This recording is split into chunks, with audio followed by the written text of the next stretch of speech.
Welcome to the Funk Show.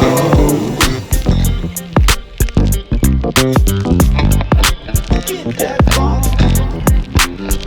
Welcome to the Funk Show. Funk. Get that funk. Welcome to the Funk Show. Hey, I'm your host, Scott Dr. GX Goldfine, and this is the 14th episode of the Jam Fans Forum. This is a show in which expert panelists provide their picks in various funk music categories. This time around, we are riding the love roller coaster into the tight, sticky, and fiery funk of one of the greatest bands ever, the mighty Ohio Players. We're taking on the painful and pleasurable mission of choosing their 5 all-time best songs to deliver a reasonably definitive top 20. The goal is objectivity, but as with all Jam Fans show, some subjectivity is inevitable. It all adds up to another Dayton in the office and a ton of fun. So, with that, joining me are 3 distinguished Jam fans. First, we welcome back music and culture journalist and liner notes master A. Scott Galloway. What's up, everybody? Ow! Also returning is music scholar, author, and history of funk radio show host Rickey Vincent. Hey.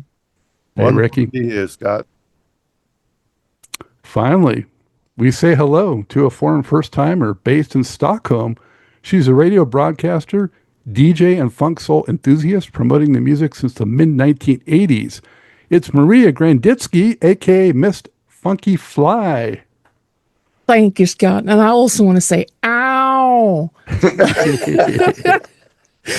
All right. Thank you to everybody for joining the show and also for keeping the funk alive as always. Yes. Before we proceed, I want to note that Jam Fans regular and fellow Ohio Players lover Marcus Chapman was a late scratch for this session due to a minor medical procedure. We wish him a speedy recovery, and I have in hand his picks to share near the end of the show. The full criteria set forth for this discussion is listed in the show description, so check it out there. Before we get into our picks, let's briefly touch on what the Ohio Players conjure in your heart and soul and what qualifies them as being so special. So, with that, I'll let Scott lead us into that. Hey, hello, everybody. I have to say, the Ohio Players have been an all-time favorite band of mine since the 70s, right up there. My top 3 in the actual era were Ohio Players, Commodores, and I guess you could put Earth, Wind, and Fire in there. But there's nobody like the Players instrumentally, vocally, the songs, the variety of topics that they sang about, and the whole mystique about the band. And obviously, of course, the artwork of their album covers, which, just thrilled us to no end as we were growing up. So, for me, my 5 that I hope to get in, kind of really focus on the breadth and depth of where the group was coming from. They had a lot of hits, but they also had a lot of very special album tracks. So I am very certain that between the 4 of us and Marcus on the tail end tip are going to be able to share with everybody the absolute finest of funk from the Ohio Players. Absolutely. And thank you for putting that great backdrop. We really appreciate that. My honor and pleasure. Yes. Maria, what makes Ohio Players so special to you? I know you've been a fan since you got into music pretty much. Yes, because I'm from Sweden and I grew up in a Sweden that was pretty much closed off. It wasn't like a communist country, but it was pretty closed off. And I mean, we didn't have commercial radio. We had 3 radio stations, all controlled by the government. We had 2 TV stations, and we had no black people in Sweden, virtually no black people. So there wasn't a real scene for this kind of music. The records, you often had to go to specialist import shops. They kept the records there for maybe a month, then you couldn't find it anymore. So I'm coming into this in 1981 when I was 15 years old, and it was just by chance. And I think I love the Ohio Players for all the reasons that Scott said. I mean, their musicality, the variety, the mystique, the funk, all of that. But also because they're close to my heart, because they were one of the first funk bands I discovered and started collecting records by. And I don't know. It was probably. It probably has a special, when they the first band it wasn't the first band I got into, but it was the first band that I realized that I caught them at the tail end, in 1981. Had I not listened to radio that special day, I would never have heard them because they weren't really that active after 82 or 81. So I discovered them by chance, and I'm so happy that I did. And I was able to buy a lot of their records because they were still on cutout at the time. So they're special for me because they were my first and because they are special. I mean, what can I say? They are. Yes. Well, thank you for that, Maria. Appreciate it. Ricky, what place in your heart do the Ohio Players hold, and why? Oh man, like Maria and hi Maria, we've been connecting for years, and it's good to see you in almost real time because we're on the special Zoom thing. And Scott, thanks for pulling me in. Now, the Ohio Players are one of my foundational funk bands, and it was important because they were a transcendent band. They were beyond what everybody else could do, but they could do what everybody else could do. All the vocals could do what everybody else, the grooves did what everybody else, and then they went places. And I always had myself thinking, well, are they players? Are they musical players? Or are they just gangster Mac players? And they always kind of toyed with that balance because they kind of owned the town of Dayton, and they had a special status that was larger than life, but completely authentic to the community. And then musically, they were transcendent. They had a way of going beyond what was expected and yet hitting you exactly where you wanted to be. And my brother used to bring the 45s home, and that's when I discovered, I won't mention names till we get into mentioning names of songs, but I was so surprised at the range of songs just on that A side to the B side of like, whoa, they did that too? Wait, huh? And so they were part of expanding expectations to a new attention for us funk fans, and that's what makes them at the top of a very small list of giants. Absolutely. Thank you for that, Ricky. So for me, they were my first favorite band and still right up there. I came in on Skin Tight. It was the first album I ever bought with my own money. And Wow. so it holds a special place there. A friend of mine recommended him. I didn't really know him at the time. And I was like, whoa, this is amazing. And it's just like a lot of what you guys said, just the musicality is undeniable. Not just the musicality, but their unique signature. Just, so many elements to it, the musicianship, the arrangements, those horns, the vocals, so distinctive, sounds like no one else. A lot of people copied them, so in that way, it sounds like some others, but they weren't copying anyone as far as I'm concerned. I mean, of course, they had their influences, but their sound was killer. And, Diamond back there is probably my favorite drummer of all time. Sugar, just what a special, unique talent.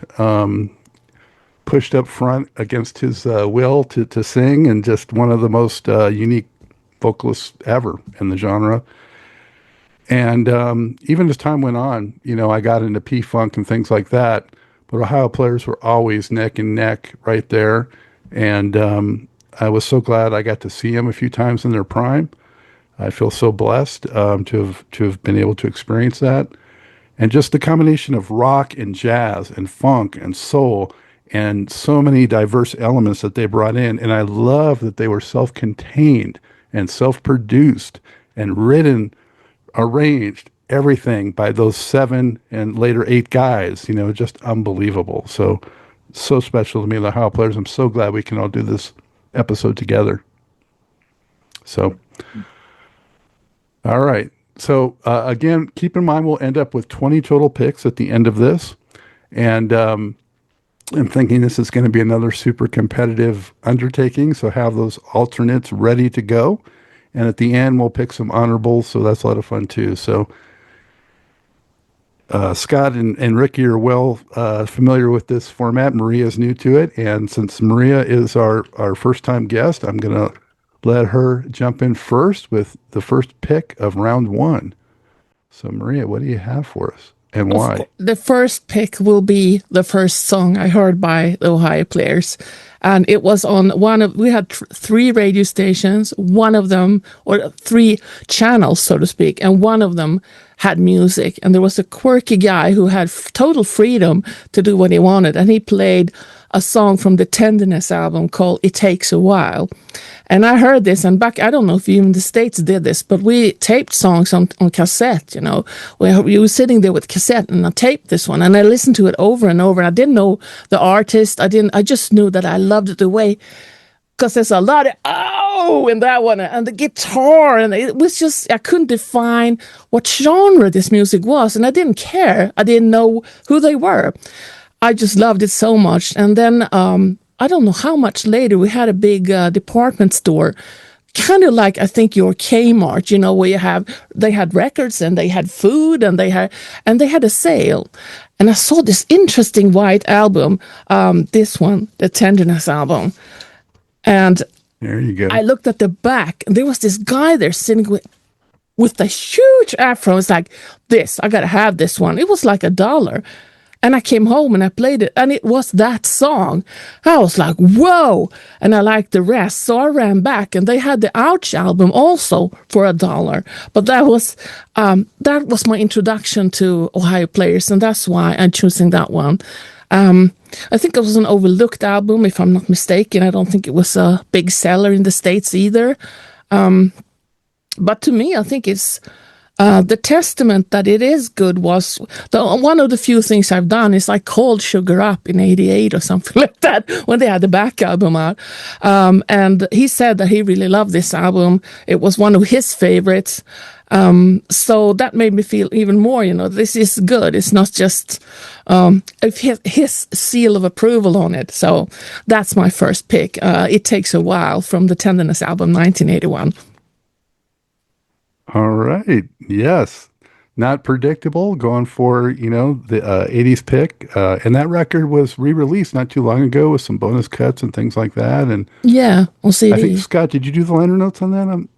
Yeah, Yes. quick plug. That was done by my friend Jeremy Holiday at Iconoclastic Records.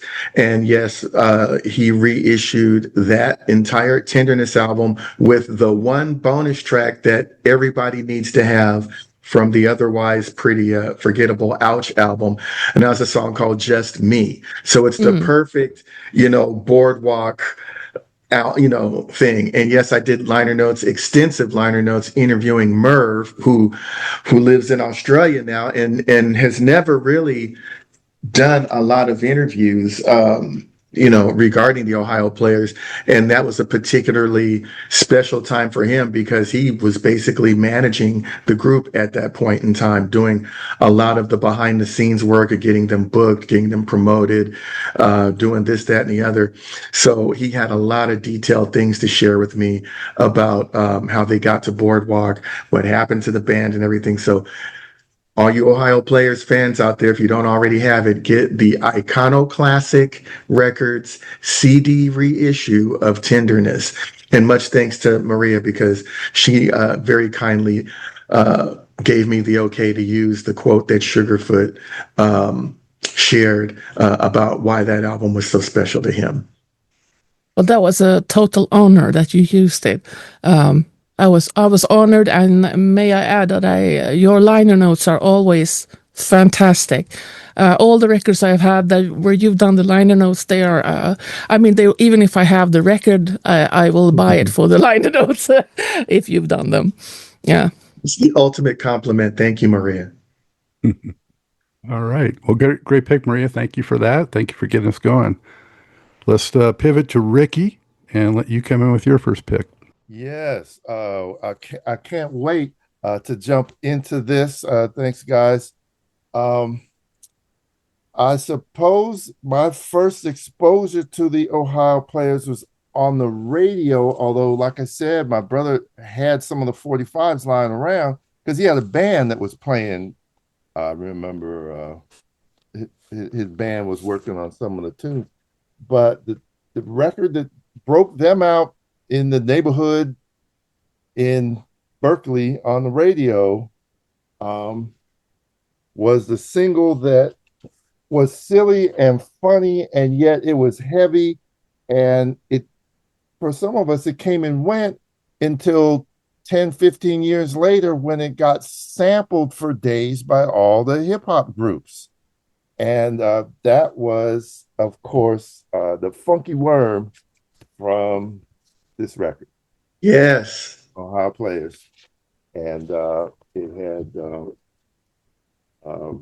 album had Pleasure, it had Our Love Has Died, it had Walt's First Trip.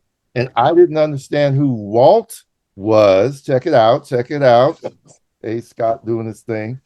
Walt was Walter Juni Morrison, who was responsible for not only the wild, wiggly sounding synthesizers all over there, but he was responsible for Granny, for being the leader there, the lead vocal on that. And he was the lead vocal on a lot of the westbound Ohio Players.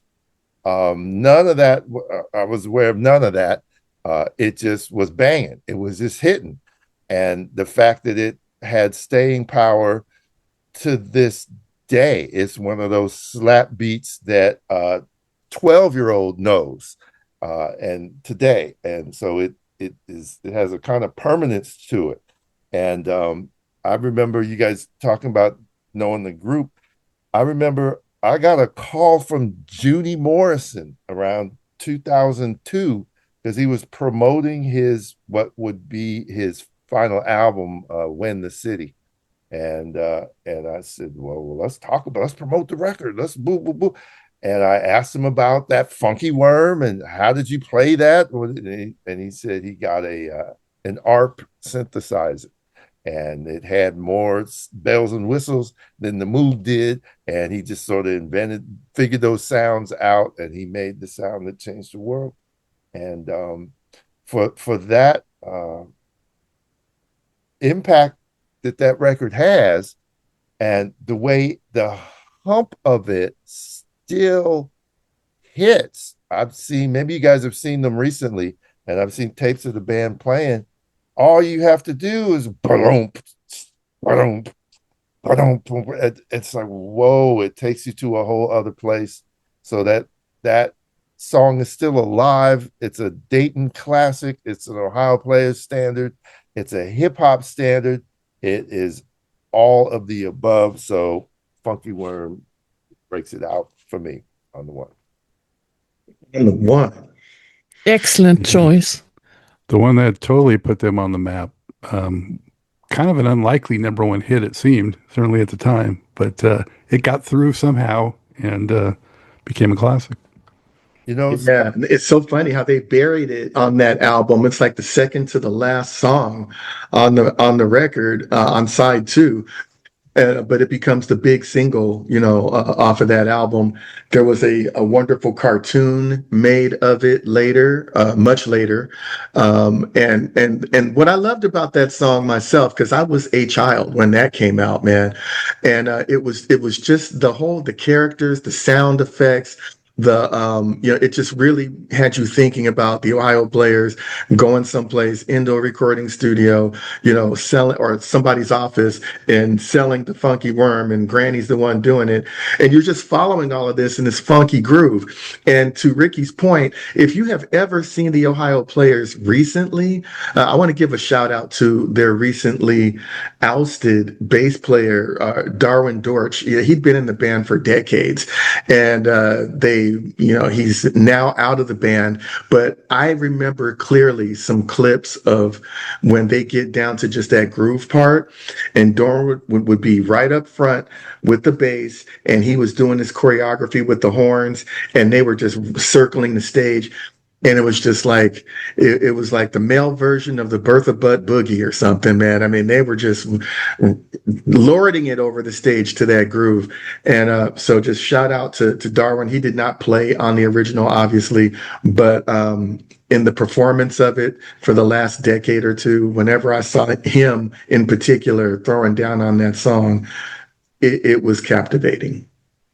Well, I thought Billy also did a great job filling in for Junie in more recent times with the vocals. I mean, still on point. Mm-hmm. Absolutely. And Scott, it's interesting you mentioned Jimmy Castor with the Bertha Butt. Not that it's a part of this, but it's a part of that era, because I think even if you look at the music charts, they would call that song a novelty song because it was a comedy type of thing. Right. And, like the Monster Mash and things like that. They would list it. But when Jimmy Castor did the Troglodyte, it was hilarious. It was a big hit. It was, I think, a bigger hit than Funky Worm, but he could never get away from it. Every record he didn't want to do Arthropoid or Bertha Butt Boogie. He wanted to show he could do other things. And Atlantic Records said, you better give us another Caveman, another Bertha Butt, don't even try it. That's what we think you are. And to the credit of the Ohio Players, they didn't really try to milk that very much. They had Granny there. They did the Rooster Poot, and they brought Grandpa out there to do the Rooster Poot with Granny. But other than that, they weren't forced to overdo that. And so Funky Worm, that helped it stand alone, as opposed to six more. The Funky Worm, finds this hole in the ground in part 2, blah, blah, blah, blah, part 8. He didn't have to do that. Maybe because they weren't a New York or LA record company telling them what the market told them to do, that kind of thing. They said, we had fun, let's keep moving. Yeah. All right. Just keep it in the show. And last thing, very important about Funky Worm is that on the next, after the Ohio Players left Westbound and went to Mercury, and Westbound put out the Climax album up here, there is an instrumental called Pack It Up, which is basically the Funky Worm groove with some whole other stuff on top of it. And it's really funky. So if you like Funky Worm, be sure to check out Pack It Up from Climax, because that is more Funky Worm for you, like More Funky Stuff was for Kool and the Gang. And may I add that Junie did Granny's Funky Rolls Royce on his Freeze album. So he continued the Granny there. You remember that one? The first, I think it's Freeze, isn't that 1975? Junie's first solo, or is it? No, it's not his first, but he did Granny's Funky Rolls Royce. So that's also good. And he's connected to this. Go ahead, Funkyflyy. All right. Well, great pick, Ricky. Thank you for that. Taking us way back. So we went up to the 80s, went back to the early 70s. Scott, what do you have for us in round 1? I have to start things off just letting everybody know how to get into the real spirit of things. Like Sugarfoot, he liked him some Courvoisier, so I'm gonna pour a little bit out in a minute in his honor. And my first pick definitely goes to my man Sugarfoot. He was and will forever be the star of the Ohio Players. Like Scott said, reluctantly at first, he just wanted to play his blues guitar, chicken scratch, pick, and do his thing. But he came up front. And the song that he really first came up front on, although it was never a big hit, was an album track called Sleep Talk. And it was originally on Ecstasy. Again, on the side 2, buried somewhere toward the end of the record. Once the Ohio Players blew up with the Skin Tight album on Mercury, Westbound comes back with the Climax album, which has, some retreads and some unreleased stuff. And they moved Sleep Talk to the very first track on the Climax album, and they made it a single. Why? Because Sugarfoot was primarily featured on it, and Sugarfoot had been primarily featured on Skin Tight. So it was all pretty elementary. Sleep Talk has always been, from the first time I heard it, one of my favorite Ohio Players tracks. Sugar is heavily featured vocally. He's featured on guitar, and that song is also the song that really introduced his scatting Sleep Talk vocal style, where he scats along playing the guitar, in a really kind of often just wild and unbridled style. It wasn't like George Benson scatting along with the guitar, which became very famous later in a jazzy, smooth kind of way. Sugar was really talking, while he was playing the guitar, and I just love that. I adore that, man, when he does that. And there's a clip that's been going around social media the last year or so, because this midnight special footage has been popping up where Sugar just goes completely insane with the sleep talking at the end of, I forget which song they were doing, but it might have been Fire or something. I don't know. But Sleep Talk is a deep in the crates funk classic, and Sugarfoot is my dude. So that's where we start. Sleep Talk, originally from Ecstasy, reissued for Climax. Alex. 1973. One of my favorite Westbound tracks, personally. And I remember when I heard it after getting the Mercury stuff, I was like, whoa, this sounds like it could have been on one of the Mercury albums. I mean, it was like, I was surprised that it had gone under the radar like it did, because at that point it sounded like, prime Ohio Players, Mercury, years. So great pick. Absolutely. Thank you. You just took my song there, Scott. That was my pick.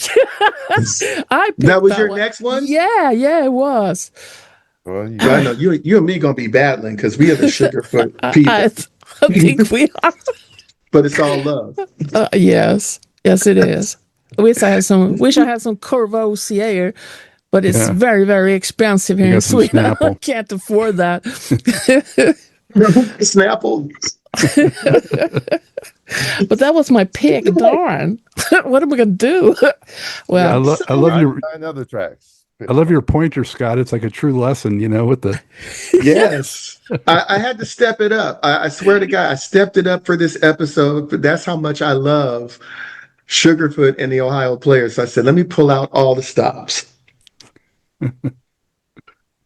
All right. Well, thank you for that pick. Another fantastic one. I'm going to close out our first round here, and I'm not going to mess around. I'm going for the jugular on my first pick.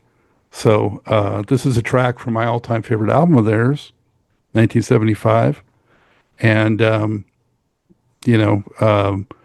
this track succeeded Fire, and I thought, whoa, somehow they went into the studio and they came up with something even harder to me than Fire. Rock and funk brought together, incredible riff, Sugar, Billy doing his thing, Fop. That's what I'm talking about, people. And it was a dance. It was doing the nasty. It was all kinds of awesome things. And around that time, I also saw the Ohio Players and actually brought this up, which is the program from back then in their prime. All right, Sweet. There we go. I saved it all these years. Nice. But, honey, so another incredible cover, their third cover for Mercury, and just, legendary album with all kinds of urban legends, if you will, around it, and just an incredible record from start to finish. Fop, in particular, was the third single off this. I think If it had maybe been an earlier single, maybe it would have even gone higher in the charts. But it did go to number 9 on the R&B, 30 pop. I bet you a lot of people would be surprised to know it got to number 30 on the pop chart, but it did. And Wow. all 3 singles from Honey went top 10. I'm not going to mention the other ones because I'm sure others will pick them. But what a groove, Fop. Sugar and Fire, that bass line, and just those keys, just with the little, and those high vocals, of course, killer. And that chorus with Diamond doing the cymbal thing, and just, it's incredible. And the It foot was, stoppability of it all. yeah, just dun dun dun dun dun dun dun dun dun dun. I was like, oh my God. It was later covered by Soundgarden. That's how rocking it was. And even Junie did it live. And when he was playing after he left the Players, that live record that came out not too long ago, I was really surprised that he covered Fop because he wasn't even there at that time. But I guess he dug it so much. But another fantastic self-produced, written, arranged, performed jam, fopping. Everybody was fopping. I just saw Incredible. yesterday an interview with Billy Beck. And this interview, probably you did it too, asked Billy what FOP really was. And I had no idea. I've never known what it's about. And what it was about was something that I didn't expect. And then he said it was the same thing with Hoochie Coo. It was the same meaning there, the coo. I was like, whoa. After all these years, finally found out. But it is a great song, but it was so obvious. That's why I didn't pick it. I was thinking someone else will pick it, but it is fantastic. And I love how he sings. It's a little sort of growls like "Fuck last night." It's not pretty singing, It's Yeah. guttural. Yeah. Yeah. When you get to what the meaning of it is, it's those are the kind of sounds and faces that you would be making while you're fopping. And I do remember, by that time, all my peeps in the neighborhood, we were all Ohio Players fanatics, and so we had that album the day, or at least the week it came out, and we all loved Fop, and it was just kind of like a matter of time before they got around to it as a single. But I'm sure that they probably felt like it might have, it was a little bit of a risk because of how rocky it was, but like hard, but between the first 2 singles from that album, like Scott said, we won't mention them, those were undeniable. And then Fop just kind of came on the back end, and they let it have its day. But in another world, in another time, and on another album, it probably would have been the first single. I mean, Fop was just hardcore funk, hardcore. It was peculiar the way they laid it off in the tracking, and they didn't make it an opening track of side A or side B, and they could have done that and cashed in. But they had a vision of their own. That's why we love them. Did you guys understand what FOP was back in the day? I was a kid. I thought it was a dance. I thought it was dance too, but you guys, you're not that much older, are you? No, you're not. So, but did you know? Just listening to the lyrics, and being pubescent at that time, anything that even hinted at sexuality, I was like, I'm pretty sure that's what that is. Yeah. Last night and the night before. Yeah. Isn't All it that right. you can fop until you're 104 or something like that too? You can fop Until 94. like a 94. Okay, that's All right. Well, let's keep fopping on to round 2. Okay. All right. So, Maria, you're up again, and no sleep talking. Oh no sleep talking. What am I going to do? Well, I had a terrible time doing this. When you invited me to this, I thought, this will be easy. I love Ohio Players. I have all their records, and then I saw that it was pick your 5 favorite tracks. It wasn't just pick 5 that are really great. So I have a lot of papers here, and he took Sleep Talk. So what am I going to, I have to take something from their Westbound years as well. So I think it will be, let's take Singing in the Morning. I could have taken Pain, but and either of those works, because those were about, as I said, I found those Boardwalk albums. And then the hunt started for other things. You could also found the stuff that they released later on Mercury on cutouts. I hope everyone knows what that is, what a cutout record is that are watching this. But you could find those. But those early ones, they were extremely hard to find on Westbound. When I found them, I was like, at the covers, and the music was so raw. It was so different from Honey and Contradiction and all these, but I loved it. And I had, at the time, I was working in the city, and I had to take the bus to town, and I had to get up pretty early. So I had a stereo that was hooked up to a timer, and I'd recorded the whole Plain album on a cassette. So each morning I woke up to Singing in the Morning with Junie. So, and I like about those songs, those early ones, they have a really raw sound.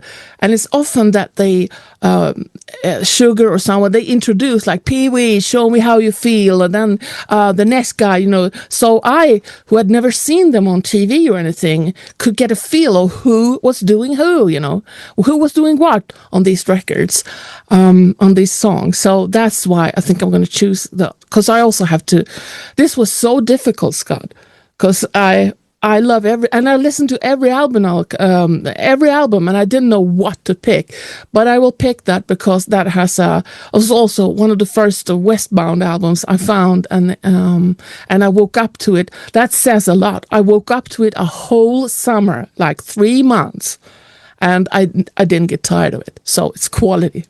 That's all I'll say. Amen. Wow. All right. We're going deep on Westbound so far. Nice pick. I was probably getting up to the radio back then. That would have been great to get up to something like that, the same Ohio Players jam all the time. Every morning, Pain and Singing in the Morning. Oh, yeah. And that, by that time, I didn't know that Junie, or I didn't know that. You got to understand, I only had the records. I didn't hear them on the radio. I didn't see them on TV. The first time I saw them move around was when we got YouTube. You could see pixelated videos, but now I could see. Not too long ago, the Midnight Special released a whole episode of the Ohio Players. I was like, I sat there and I watched it 3 times. I think it was like a dream come true to find. If I had seen that when I was 15, I probably would have fainted. It was fantastic. Yeah. It was like a dream come true back then when it aired first. I was like in middle school at the time. And we recorded it, like you were talking about recording with your cassette recorder off the radio. We recorded that off the TV. And it was like the little, speaker, and it had a horrible hum going through the whole thing. Yeah. But we were listening to it all the time because, man, they did a whole hour or whatever it was. Unbelievable. Nobody was doing that. And it was just them. The other Midnight Specials I've seen, they have several bands, or they have at least 2, or someone introduces, but this was just them, so that was amazing. Yeah. Yeah. They were like not the biggest band in the world, the biggest black band in the world for sure, right at that moment, I would say. Yeah. Yeah, 2 chart-topping albums and all that crossover appeal, and the obvious fact that they could rock as well as do so-called black music, R&B, soul stuff. You're like, no, they got screaming guitars. The Ohio Players got a lot of love. They got a lot of love. Top of the charts. Yes. Yeah. All right. Well, thank you for that one, Maria. And we're going to roll on to Rickey for his second pick. I'll just run down one of the songs that it kept hitting me how audaciously brilliant it was, and how much of a sort of, I don't know, it had a different mood to it than any other record from a funk band that I knew of. And they had not only had the audacity to make it, but they had the audacity to make it a single, and that was Sweet Sticky Thing. That's what came after the whole Fire album, and I didn't think they could create anything more magnificent and diverse and creative and unified and distinct than the Fire album. And then here comes roller coaster as and all these things going on, and then you just go from man to man. I just don't seem to understand. And it was this thing that was chill, but Diamond wouldn't let it be chill. And you couldn't just you weren't allowed to just ease into it, because it would hit, and then the pocket and the horn playing, which I assumed was Satch, but you didn't get the horn players identified the way Sugar was the sole guitarist, but you didn't get that. So I figured that was Satch sort of stepping forward and said, look, let me get some center stage here, since I'm supposedly the leader of the band. And it always intrigued me that not only did it have a reluctant leader, it had, a reluctant lead guitarist and lead vocalist in Sugarfoot, but the leader was kind of invisible. And that was something that happened in a lot of those bands that were these great bands. Who was the leader of Kool and the Gang? Kool? That guy never said anything. He's way in the back playing bass. And Maurice White, he was a reluctant leader of Earth, Wind, and Fire. He just wanted it to sound right. And so he did. So that was a peculiar thing about these giant bands that we love. But Sweet Sticky Thing kind of covered everything, because it was soft and hard and tight and ambient towards the end, as that whole spaced out thing at the end. And it's like, wait, they have the nerve, the audacity to just, if there was somebody saying, well, the format, boys, the format is this. You stay at this beat, you stay at this, tone and all that.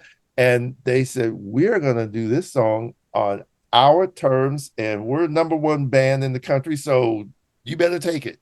And so everything about that song I love, because it was so hard, or so soft and hard at the same time. And there was times I could not stop listening to it. I wanted Sugarfoot to just go off even more. And I wanted the pocket to stay there. I thought the rhyme style was like, it was just so on time. It was a masterpiece. It was a freaking masterpiece. And yet it was radio friendly. A lot of our favorite bands do elaborate people were listening to jazz fusion and 9 minutes of George Duke, Life is Just a Game. They were listening to that, but the Ohio Players had chops to do that, and yet the skills to stay on the radio 100% accessible. And that record it blew me away on a different level every time I listened to it. So that's my pick. Wait, Sticky. Yeah, that was my #2 pick. So I'm going to pivot. Love that track. Just everything you said, man. Just immaculate, and it went to #1 on the R&B as well. And that was the first single. I said Fop was third. That one was first off that record.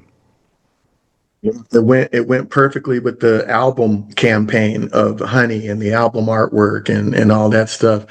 I loved that track to death, because I grew up, thanks to my parents, really having a strong appreciation for jazz. And the chords that Sugarfoot is playing on the guitar when he's comping, as well as when he finally takes a solo toward the end of the song, is jazz. Satch all over the sax. And, I used to wonder, because, I wasn't the biggest necessarily fan of Satch, because he didn't do a lot of saxophone playing and stuff. Kind of like Ricky said, he was kind of, we know he plays sax, but we don't hardly ever hear him take any solos and stuff, although he played flute too. But anyway, I was so contentious about it that when I interviewed Billy one time, I said, man, how come Satch never before or after did a solo that amazing? I mean, that the whole pacing and emotional arc of that solo is great. And Billy told me, this is Billy's perspective. He said he had to kind of patch that solo together that way. So I guess Satch did several takes, and then Billy kind of put that solo together the way that we hear it on the Honey album. And I had to just agree with him or just go with his assessment or his revelation about that, because there is no other Satch saxophone solo that even comes close to that. I was almost thinking Don Myrick, slid into the studio for them and did that solo. No disrespect. I'm just telling it like I felt it back in the day and like I felt it up till I interviewed Billy and he told me. But yeah, incredible piece of music. And for you, it was a great Quiet Storm song as well. And if you didn't know, there's a female jazz singer keyboardist named Judy Roberts out of the Bay. You might know about her, Ricky. She did an amazing cover. She used to cover all sorts of great stuff that men sang. And she did a cover of Ohio Players' Sweet Sticky Thing that is wonderful. Look her up, Judy Roberts. I don't remember the album. She had several great albums, but just look for Judy Roberts' Sweet Sticky Thing. And you bring up something that is sort of a hush hush secret from that period, and it's commonplace now that we know folks stitch together tracks for us to listen to, and Miles Davis, as usual, got all the abuse for saying that's what he did on some of his albums, and they're like, how dare you take the whole organic experience away and blah blah blah blah blah. Well, I think a lot of our favorite interesting songs from the 70s were patch jobs, if you want to be unpleasant about, unglamorous about it. Somehow I refuse to believe it. Sweet Sticky Thing would just hit me as seamless, even though it went completely different directions. I took it in as a seamless product. And one of the many things said about the band, it's not controversial, but one of the things they said is they went into the studio to improvise their songs. They didn't come in with songs and then tweak them till they were right. They went in and made up songs. I guess they had a lot of studio time they could pay for, but it seemed, I just accepted. They just made that off the fly, as they wanted. Who knows? Maybe it was, everybody has bits and pieces of a track that they eventually fold into a finished song. But I just took it in as a seamless product, even if some of those parts, if you want to tell me they were lifted into it, that's fine. But what they gave us was the magic that we needed at that time. Yes, sir. And just to double back on what you said about Miles, Miles would just go in the studio with his band and do the damn thing. The person that edited everything and turned it into the albums that came out was his producer, Tio Macero. Tio's the one that got in there with the tape and, cutting up stuff, moving this to there and all that. Tio is the one. Miles wasn't persnickety like that. Miles just went in the studio, did his ish, and then said, all right, Tio, you ain't take it from here. Do something with that. Yeah, and Miles got blamed anyway.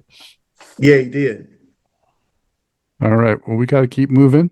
Thank you for that pick, Ricky. Sky, was up your sleeve for number 2? Number two. All right. One of my favorite Ohio Players songs. I remember getting this 45 from a local record store in LA that didn't last very long. It was called KK Sight and Sound on Rodeo Road, which is now Obama Boulevard. I just happened to be going through something they had on the counter, and I found this, which is Happy Holidays Part 1. Now, I know y'all think I'm crazy to be pulling a holiday song, but what I want to say is that nobody else in that era in the funk R&B band world did any kind of Christmas or holiday tune. No Ohio, no Earth Wind, no Commodores, no Isley Brothers, no AWB, nobody. Parliament, nobody did a holiday song. And not only did they do a holiday song, it was not corny. It was so warm. It was so full of love. It was so full of the milk of human kindness and holiday spirit. I love it so much. You know, Sugar's vocal on it is just so beautiful, and it's a song that's not just about Christmas. It's about that whole holiday season. You can basically start playing Happy Holidays right after Halloween on into New Year's. Basically, you might want to take it all the way to Valentine's Day. I always say that the single version, this original release from 1975, it was a Christmas present to the world and particularly to their fans following, Fire and Honey album success. But that 45 version is the one. You held up the Funk on Fire anthology, Scott, and the version on there is like the uncut, like 7-8 minute. It kind of goes on too long, in my opinion. It just kind of drags on. When I got the chance to write the liner note essay for Millennium Collection, I was the one that asked Harry Weinger of Polygram to please include the 45 part 1 version of Happy Holidays on that CD because it's just so perfect for radio. It's so perfect for families and Ohio players, fans, and everything at the holiday. Again, Sugar's lead vocal, Billy and Diamond, with some incredible, perfect usage of their falsetto vocals, and just an all-around great song. So that's my number 2. Happy Holidays Part 1, originally released as a single in 1975. I think they put it out in November, and oh my God, we were blessed that Christmas and every Christmas afterwards, or every holiday season afterwards. Tell it. It's too bad that, I never hear it played among, the holiday tunes when they're playing them when the season comes. I think it's kind of under the radar at this point for sure, but maybe this show can help get it out there somehow and get I hope so. Yeah. I used to hear it on the radio for years, in LA, as you probably did too, Scott. Now, it's about shopping mall or, somebody putting it in a playlist online or whatever. But yeah. If people are sleeping on it, let me be the one and let this show be the one to remind you that it is so a beautiful, mature piece of holiday music. It is not corny. It is not Frosty the Snowman. It is a wonderful piece of music that touches your heart, and it's got all kind of musicality, vocally and instrumentally. You mean Written again by the whole band. Rudolph? It doesn't Say sound what? like Jackson 5 doing Rudolph the Red-Nosed Reindeer. I like J5 doing Up on the Housetop. That's my J5 Christmas tune because nobody really recorded that one, so they killed it early. Well, and they kept their signature sound completely intact in doing that track too. They didn't like go this way or that way. They brought it just as honest Ohio players, Yes, like Sugar said, the Ohio players want to wish you a very happy holiday. Totally in their style. Totally. All right. Well, thank you for that, Scott. All right. For my number 2 pick is a pivot, and I'm pivoting to, I'm going to go with a later years Mercury release from my first pick a few years later. And it was a record that kind of was the beginning of the downward trend for the band, I would say. But to me, I think it could be considered maybe their last great complete piece from beginning to end. You could argue that fact. But I'm going off the Angel album from 77. I'm going with the lead track, which is Body Vibes. And That track, they were daring, man. They came and they kind of were out there taking some risks. That was a single, but it was definitely not, the status quo and not going with trends, in my opinion. It was uniquely Ohio players and a little bit like, I had this as my alternate to Sweet Sticky Thing because I think there's some parallels. Thank you, Maria. Some parallels in that, the risk taking and the unique elements that it had and the different parts it had to it. It went in different places in different directions. It wasn't, this earworm, so to speak. I mean, it rewarded you with repeated listenings. You would hear the different keyboard textures and the percussion, and of course Sugar doing his thing, and those high vocal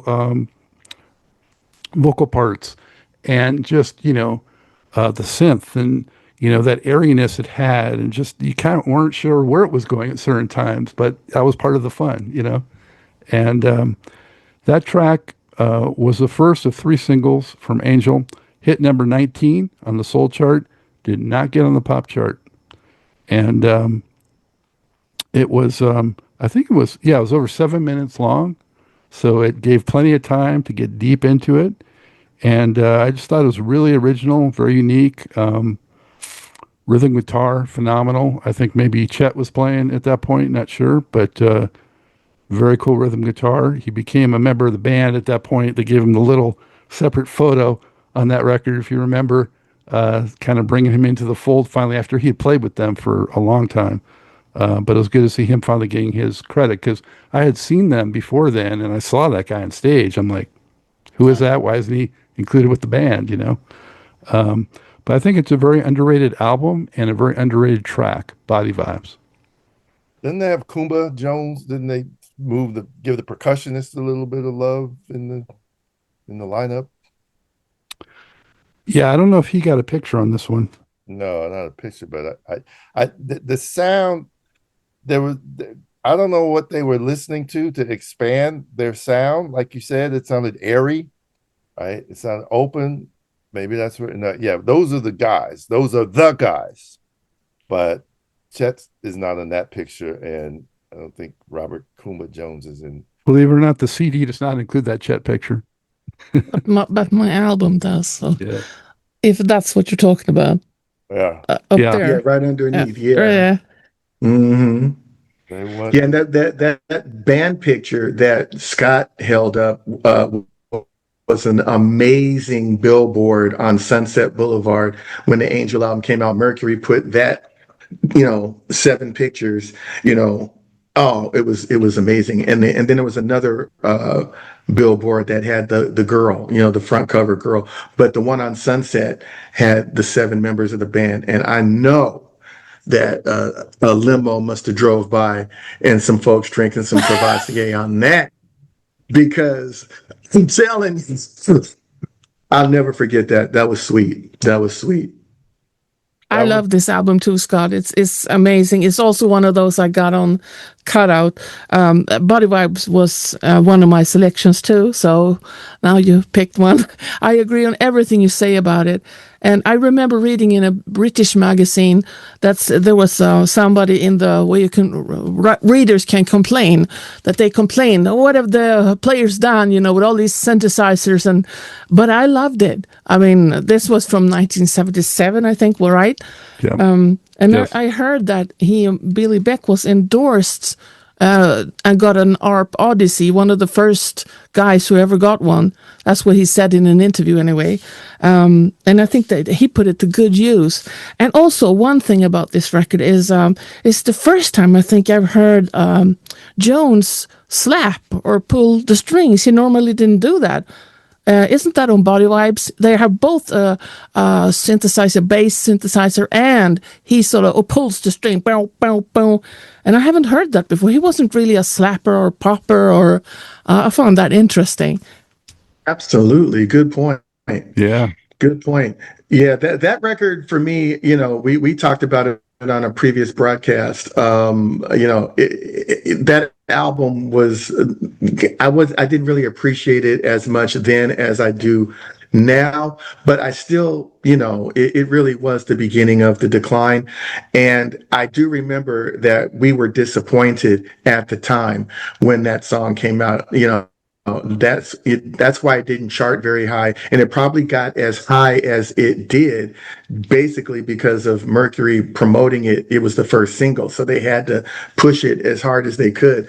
But folks weren't really too happy with Body Vibes, and in my armchair producer mode, I feel like there was a bit too much going on. But there's that one point when it just goes into that whatever, boom, body vibration. If they had just kind of sat in there and made it like a War/Santana thing, it could have been the Ohio Players Latin funk tune. But because it seemed like it didn't have enough time in the oven, and there was these other elements that kind of kept it from just falling into a groove. And that's why, in hindsight, I felt like it could have been better if they had just stayed with that sexy Latin groove instead of all the other things that they ended up throwing in the mix that people didn't go with. They're like, next.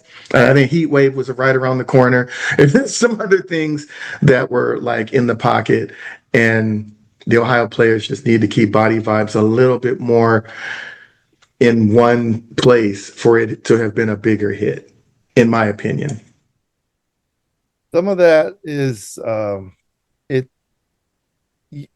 don't know if other artists are complicit, but if I go back to like Rufus Street Player album, it's like it's well done, but it's a formula they've used for 4 or 5 albums up to that point, that kind of thing.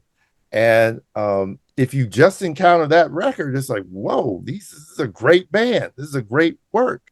And I started to feel a little that way. Body Vibes is a little bit. And then when I sat down with Jazzy Lady, which is another open, airy, grooving type of thing, it's beautiful.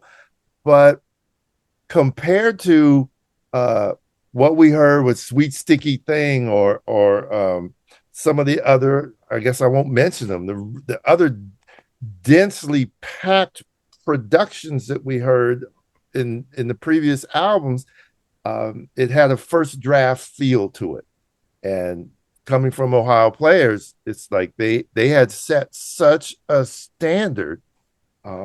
It was I don't know, it was unfortunate. And then the business itself, you guys, if you weren't gonna come up with it, the standard was you better do a dance song and only have lyrics about dancing on the dance song. So come with it. Come with something original, but totally familiar that we've already heard before.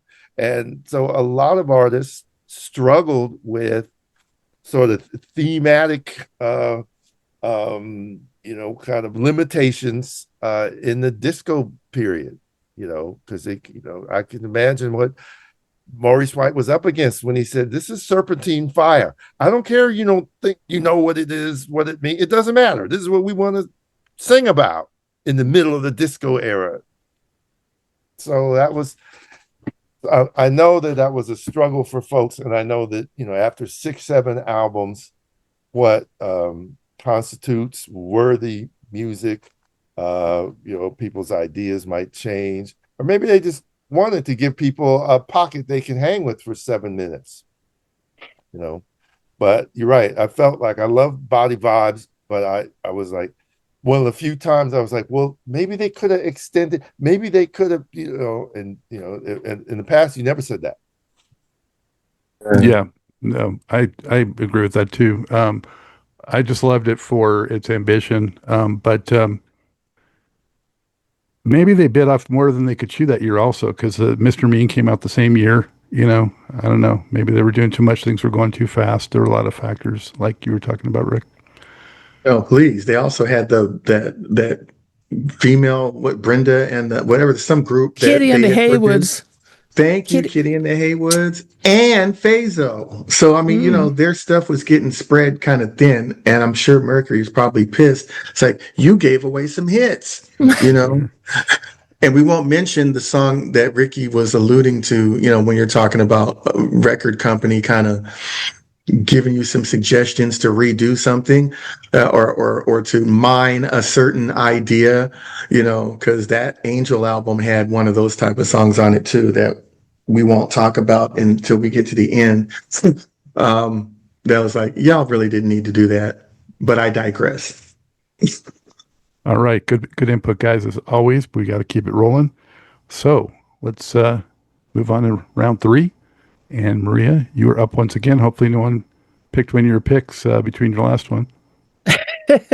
I'm just, as I'm sitting here and listening to you, I realized that, because I came into this in 81 and I was backtracking, I was buying the records. You heard them when they were new. So I can relate to stuff that I heard, like, I'm not going to go too much into it, but I heard Rick James in 1981. I bought his album when it was fresh and new. And I was expecting the next one, Throwing Down. I know what I was expecting. So you can relate to these records in a different way than I, because I heard them in 81. I started chasing their albums. I got them in different orders. And so I'd never had any expectations. Like, it's the same with many other funk bands like Brick, or I just bought the records and this wasn't as good as this one. But you sort of heard one and you expected the next one. What's it going to sound like? So I think that's why I don't... I cannot think of the albums in the same way you do, like that they're following what did they do then. I can't keep track of what they did in 75 or but anyway, what I wanted to do, we were jaded is what she you were spoiled. I don't think how you understand how spoiled you were over there. You had all this good music around you and it was available to you.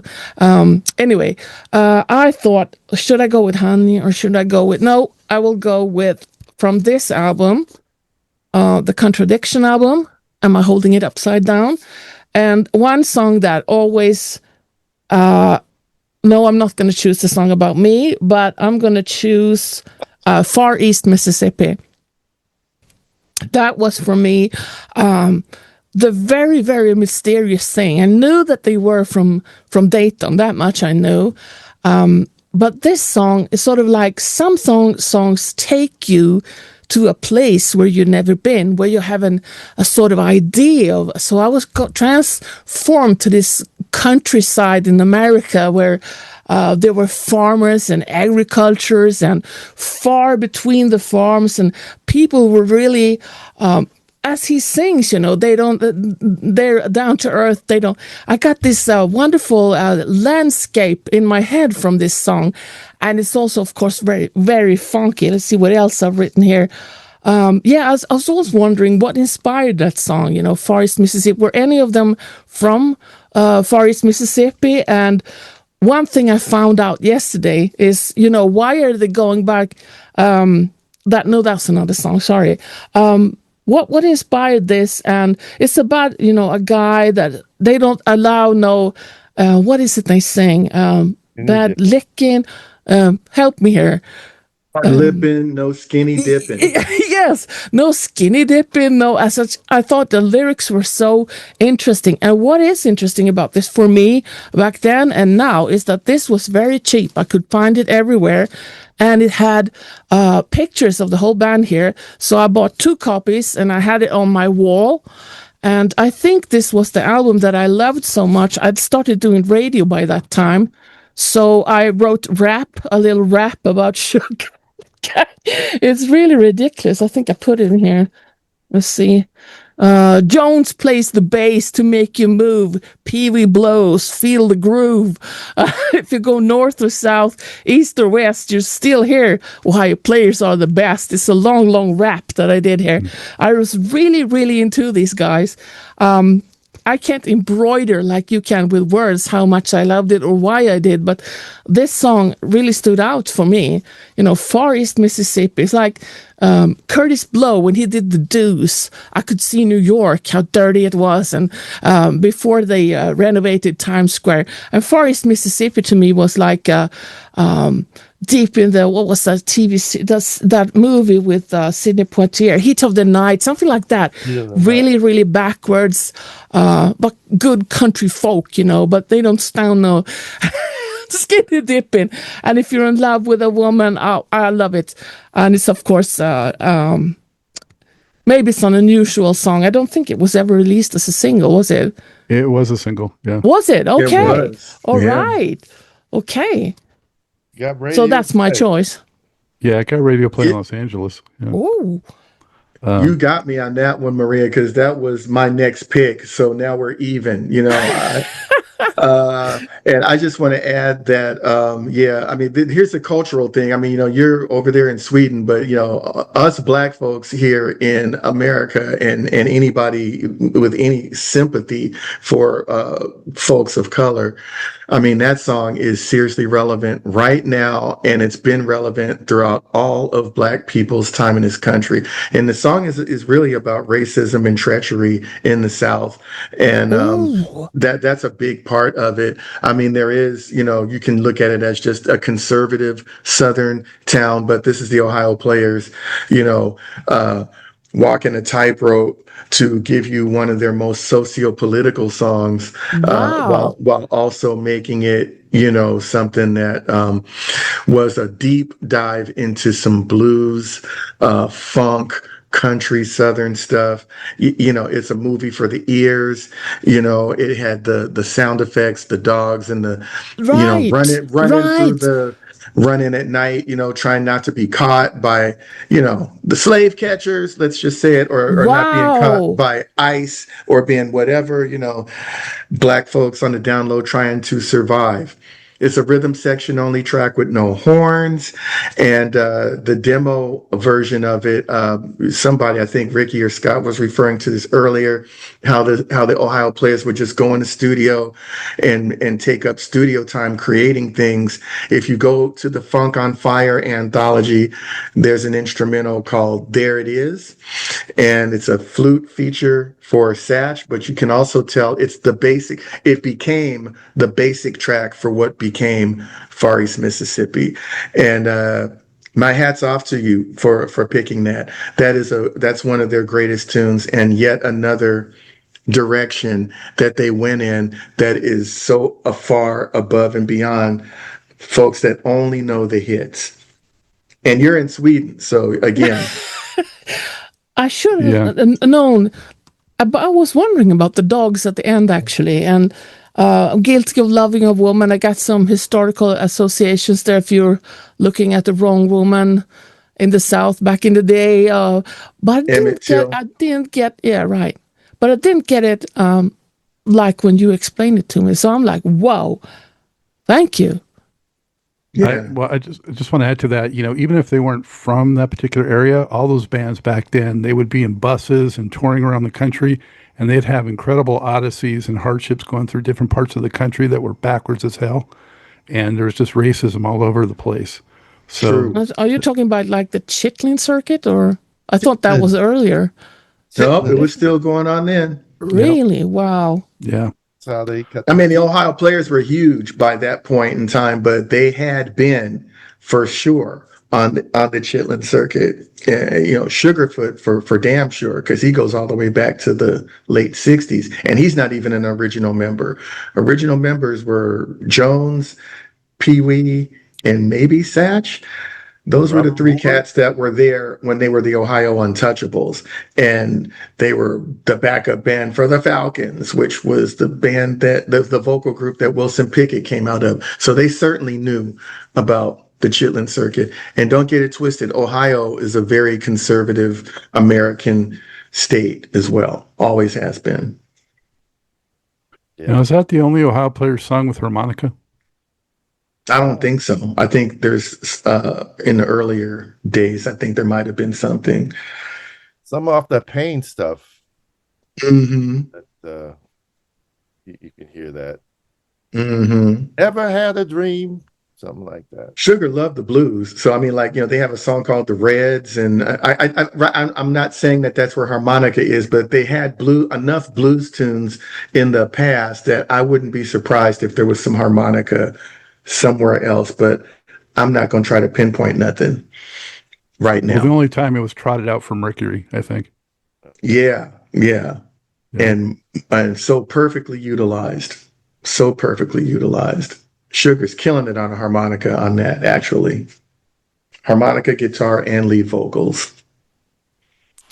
Great pick, Maria. I think it got, I don't have it in front of me, but I want to say it got up to like the 20s or something like that as a single. But, don't quote me. So, It's dope. It's a really incredible track. thank you for that, Maria. Ricky. I saw the Ohio Players in 1978. They played the Greek Theater in Berkeley, not the Greek Theater in LA. Maybe they played the Greek Theater in LA at the same time. And it was a crazy lineup. It was Ohio Players were headlining, but there was Chocolate Milk, Phaso, and Side Effect. Those were the bands, and Ohio Players were the headliners. And to me, it was a spectacular lineup. It was not that well attended, and I remember how disappointed the band members were when they walked out on. It was an afternoon festival day type of thing, and I do remember Phaso when they did Riding High. They went from side to side on the speakers like the Blackbirds used to do with Happy Music. I was like, whoa, they engineered that really well. Ohio Players came out there, and even though they didn't look happy, they killed it. And one of the tunes that knocked me out was because it was much more bass heavy heard live, and that was Funkonauts by the Ohio Players from the Jazzy Lady. And this is the thing. I bought the single, and the single, still got the Mercury cover on it, right? It had Sleepwalking on one side. And the single is 3 minutes and 48 seconds. And if y'all remember, Too Funk or not Too Funk, the bridge, it was like an epic funk Marshall Jones breakdown in the middle of a disco song. If you buy the album, you hear a disco song with, excuse me, here's a little funk breakdown, back to the disco song. And I'm like, Ohio Players, y'all should know better. Coming out of Dayton, they didn't really do much disco, and the Dayton bands didn't do very much disco. They really, you shake it all the way down. But the 45 has the bridge where it needs to be, not where the disco formula expects it to be. And so it is a funk jam at 3 minutes and 48 seconds. It's not on iTunes. It's not on any of your programmable. YouTube doesn't have this version, but it blew me away because it was where a funk band wanted to go. That's how I felt. And at that time, I was hating disco so hard. If you just had a sock symbol for forget it. What's wrong with you? I don't want you. I don't. No, you can take that out of here. Get that. And so I was slow to recognize the musicality and the genius of the Players with a tune like that. But the 45 smoked, and I was like, this is actually an extra story. My brother bought me a bass guitar. He brought his musician friend out, and I got a Gibson, a wood case Gibson bass guitar. Some of y'all know that's a serious business. And the first and only bass line I learned was boom, boom, boom, boom, boom, boom, boom, boom, boom, boom, boom, boom. I couldn't do the rest of it. Boom, boom. That's all I did. And so it's close to home, even though one might say that my home is earlier Ohio Players. That song it meant everything in the 45 version, and it's invisible to anybody else because there's no other. Let me put it this way: Cameo. Some of y'all remember "It's Serious" by Cameo. Mm-hmm. That was a great tune, kind of disco-fied, 8 minutes, but it had enough bass thump in there. There's a 3-minute version of that song that feels like it was a complete re-recording or an alternate recording. And you can tell it's a funk band making a pop locking track for 3 minutes. Okay. Some of these folks knew what to do under the circumstances they were in. They were all under pressure and under severe obligations to make a 4 on the floor, just a disco beat dance track. They were all under that. And so what they did, how they worked around it, and Funkyflyy worked for me. And it worked. Actually, it was in my head for so long. Some of y'all know I did an album and did a remake of that song. And had my boys singing "Too Funk" or not, or not too funk. You know. And the horns are wild on that one. Imagine blowing the horns. They're so fast. The horn punches on "To Funk" or not "To Funk." I was like, pew, pew.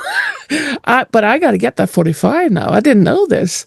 Good luck trying to. Well, it shouldn't be hard to find. People just don't know that. Yeah, it's like that. And the bass is up higher, or maybe it's just an old 45 at this point, but the bass is higher and it's not overtaken by all the glittery sound at the top. It's like, Scott, when you mentioned the FOP has that glitter on the top, and that's nice, but it's nice because it's riding on it's riding on the bump on the bottom. And so the 45 of Funkyflyy revisited that. And yet still did that kind of futuristic Mondre type of disco spacey thing at the same time. And so they continue to turn me out even after 6-7 years of Ohio Players. So the 45 of Funkyflyy is what I'm talking about. I don't have that 45. I remember when the record came out, I was a little disappointed in Funkyflyy because it had all those like disco-y kind of sounds with the stuff, and the guitar I thought was overdone on the effects. I just wanted to hear more of a straightforward, rhythm guitar and get rid of some of those sound effects. And of course, it would have been slamming. Yeah, I saw him around the same time, Ricky, with Side Effect. Wasn't anyone else, just Side Effect opened for them, and it was the Ohio Players. So. Yeah, I need to get that 45 as well. I had kind of given up on the Players by that point, and was more into some other groups. But on your recommendation, I'm definitely going to get that 45. Because let's hope there are 3 in circulation. So there's one for you, one for Scott, and one for me. we gotta have that one. We gotta get it before Scott broadcasts this too, because yeah, the demand will go sky high. That's why it's good that I do this in advance. So we have time to. Yes. All right, thanks for that pick, Ricky, and all the insights too. Very cool. Scott, you're up, my man. Is it my turn again? Yeah. Is it your turn? Number 3. You're before me. Oh, okay. All right. Well, wow, we're only on number 3. Whew. I gotta go with What the Hell, which you dealt with on the episode that I was not a part of, the funk rock or rock funk anthems. Somebody brought up What the Hell, and it ended up in that top 20. But that song is blistering heavy metal funk rock with a swing jazz verse, horns, and a couple of seriously blazing guitar solos. Nobody else did that. A lot of the other bands had some bad guitar players, man, and whatnot. I guess the closest for this kind of thing maybe P-Funk with I don't know, but Maggot Brain didn't have any horns in it or anything. That's just straight guitar, But anyway, What the Hell was a great message. They still slide it into their concerts briefly. These days, they don't do the whole song. They don't have a guitar player that can really handle it anyway, to my knowledge. But they do give What the Hell a little bit. And again, it was a song that had some protest in it. And there's the classic line in there about the president can't pay his rent, and oh my God, is that relevant today as well? But really, just on the musical tip, from the Fire album, which already had title track with some great timeless rock guitar things that just became indelible in the world. But for that song toward the end of side 2, What the Hell, to come out and just, incinerate everything, it's an amazing piece. No other black funk band came that hard. It's a headbangers track. I mean, it's heavy, hard rock, and so I'm not going to be long on this one. I didn't get to be a part of that other panel, so I had to bring that song up here. It was my number 4. Like I said, Funkyflyy snatched up, my number 3. So I'm pivoting to What the Hell. It's a Lousy World. Oh my God. It's sadly, tragically still resonating with me today with what's going on in this country. But back in the day, that came out in 74, 75, I was 9 or 10 when that came out, and just jaw dropped to the floor on how hard rocking this black band was coming with that piece of music, and had the nerve to slide a little jazz swing in there 2 times. Incredible masterpiece again from my boys, the Ohio Players. What the Hell?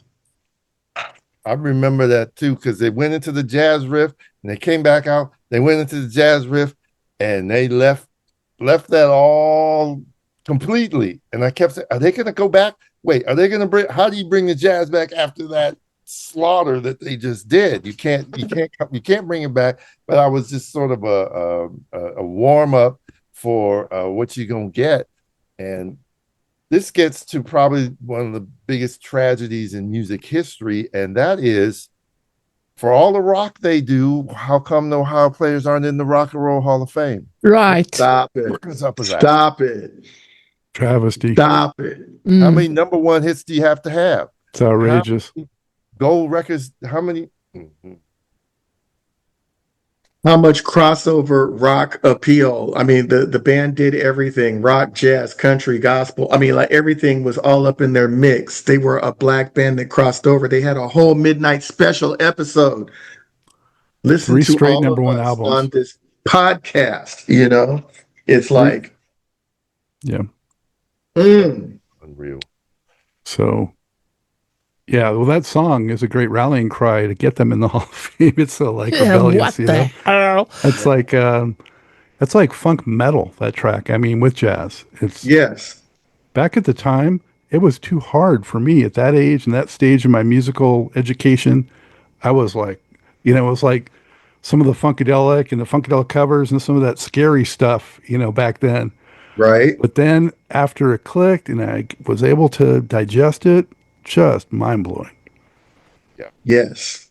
And I felt the same way. I said, I can't get through this whole thing, because they had just hypnotized you with ba da da da da da, we'll be together and all that stuff. I'm like, wait a minute, this is the same people that went from that sweet to that sour. It was incredible then, and it's incredible now, because most people can't conceive of a band with that much breadth all on the same production.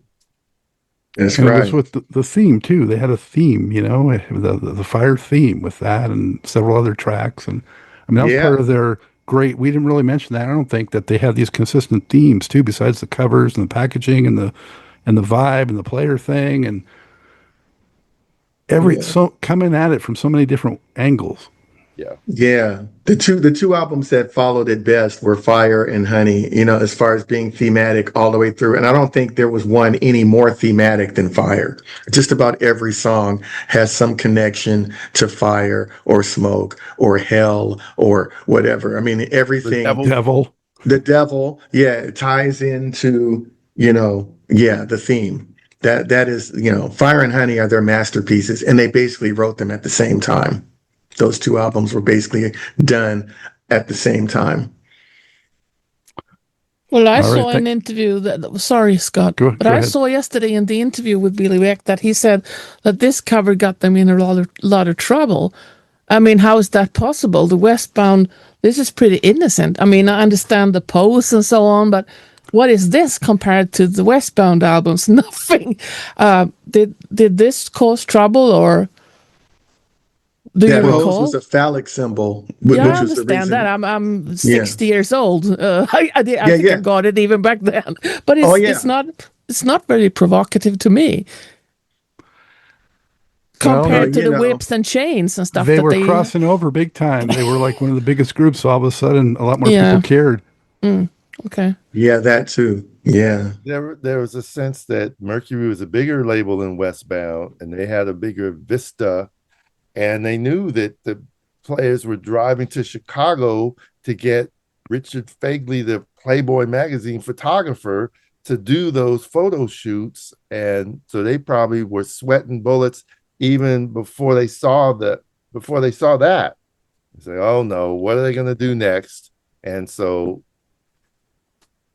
of course, be careful what you wish for. They wound up being saddled with the Honey cover after that, and But they won a Grammy. That's a Grammy winning album cover. The Honey album is a Grammy winning album cover. They won a Grammy for that. The photographer and the art director, I believe, got Grammys for that cover. And that was for the front.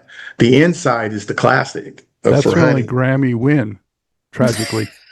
Wow. Yeah. They got nominated other times, but that's the only one they actually won. Mm-hmm. So, great pick, though. Honey on the inside. I have to check the inside now. Oh. Yes, ma'am. I was right. I like Go ahead that and show spot. that. I was only looking at sugar at the. I didn't care that much about the ladies. I was just looking at sugar. Yeah, Oh there my she is. goodness. What was her name? Corday. She was a penthouse model. Oh yeah, from Panama. Oh, Yeah. Yeah, she's from. I can't believe I can't remember her name right now. That's usually plastered in my Esther. brain. I think it was Esther. Esther Esther Corday. Yeah. Esther She's still Corday. around. Yeah. Yeah. I had to research that for my book chapter on them, and track down her earlier work. Yes. Can Research. you imagine? I can imagine the work that went into this. Not just getting her covered and all of that, but taking a picture and not showing anything. I mean, must have taken many, and the position she's in must have been very uncomfortable. And anyway, I mean, the position she's in, by the way, the position she's in is the one that they use for, like Scott has on his, the symbol for the Ohio players is this, the woman in the OP. Scott, can Yeah. you show your t-shirt? You can see yours, too. It's Yeah, on your t-shirt too. Yeah. But, Yeah. I mean, when did they come up with that? Was that After on that the one a Grammy. Yeah, okay. I mean, was it on the Honey album that they came up with this, with a woman OP? I'm going to take one for the team here. So I'm going with the one that blew my mind totally when it came out and blew America's mind and put the Ohio players, in every living room and every household across the country pretty much and probably a lot around the world too. And we cannot go through the show because, maybe no one's going to mention it if I don't. So I'm going to say Fire and stick with that album. Fire came out, man, when I first heard that on the radio, it's just one of those moments where, boom, that hit my ears and went into my body, and I was never the same again. I mean, it just sounded like nothing I had ever heard before. Just everything about it, the rhythm, the vocals, energy of that track and the places it goes. And of course, at first I only knew the single version, which has the very short abbreviated guitar part and then the one scream and then just the shorter percussion break. So then eventually getting the album and hearing the full version, mind blowing again, with the extended guitar, the extended percussion, the extended screams, just unreal. That track, for those who weren't around then, I mean, it was a sensation. It was just epic. It was a number one hit across the board. It was number one pop, number one soul, number one album. It was like Fire and the Ohio Players were on top of the planet. The genesis of the song, they were performing in California. Stevie Wonder heard the basic track. He predicted it would be a big hit, and he said, "It's fire. Call it anything. It's going to be a hit." The sirens, made it a lot of fun, and they did like 20-minute versions of this song, which maybe was overkill, you could say, on some of those. But they brought out the strobes and the dancers, and it was just a concert, mini concert within the full concert. It just got into the culture too, especially decades later. Like you talked about Funky Worm, Ricky. Fire, I mean, has just been, in TV shows and movies, and it's just ubiquitous in the culture at this point. Covered by others. I really got to mention the Sly and Robbie covered it for the Rhythm Killers album, and the single spent how many weeks atop the chart? Anyone know? 15 weeks? No, 5 weeks. 5 weeks, okay. 5 weeks. 15 weeks is a bit long, yeah. There's the inside cover there. Yeah, right. With the fellas. Yeah. Yes. At their pinnacle. Just their second record for Mercury, and came out the same year as the first one, Skin Tight. They wasted no time. So I'm taking fire for the team, everybody. Thank you No, for that's this. not taking one for the team. Somebody had to, since I had something snatched from me, I might have gone to fire. There's a lesser known cover of that song, and it was a single, and it was a music video as well. There's a band out of Canada called Platinum Blonde, and they actually got Sugarfoot to come and guest with them on the record and in the video. And that's another very noteworthy version. And then Sugarfoot, I think, covered it himself on his Sugar Kiss album. That wasn't Roger produced that, and it just kind of has that, it's like retro retread zap kind of vibe. But the Platinum Blonde and the Sly and Robbie are in my iPod right along with the Ohio Players Fire version. Yeah. And I remember the Donnie and Marie show on television, and they build, we have the Ohio Players, and I could have sworn it was like 2 years after the record came out because the contradiction maybe, and they had done that greatest hits album that sort of continued the sort of the momentum of it. And then when they put the Ohio Players, they showed the Ohio Players on Donnie Marie, and it was just it was stock footage of a studio performance. And I was happy to see them. I'm like, damn, they're so late. But that was dealing with Donnie and Marie, their exposure to soul music was only on the surface level. So that was probably all they knew from the Ohio Players. Hey, we'll have them on and make them play five. We'll have them play their hit from 2.5 years ago or whatever.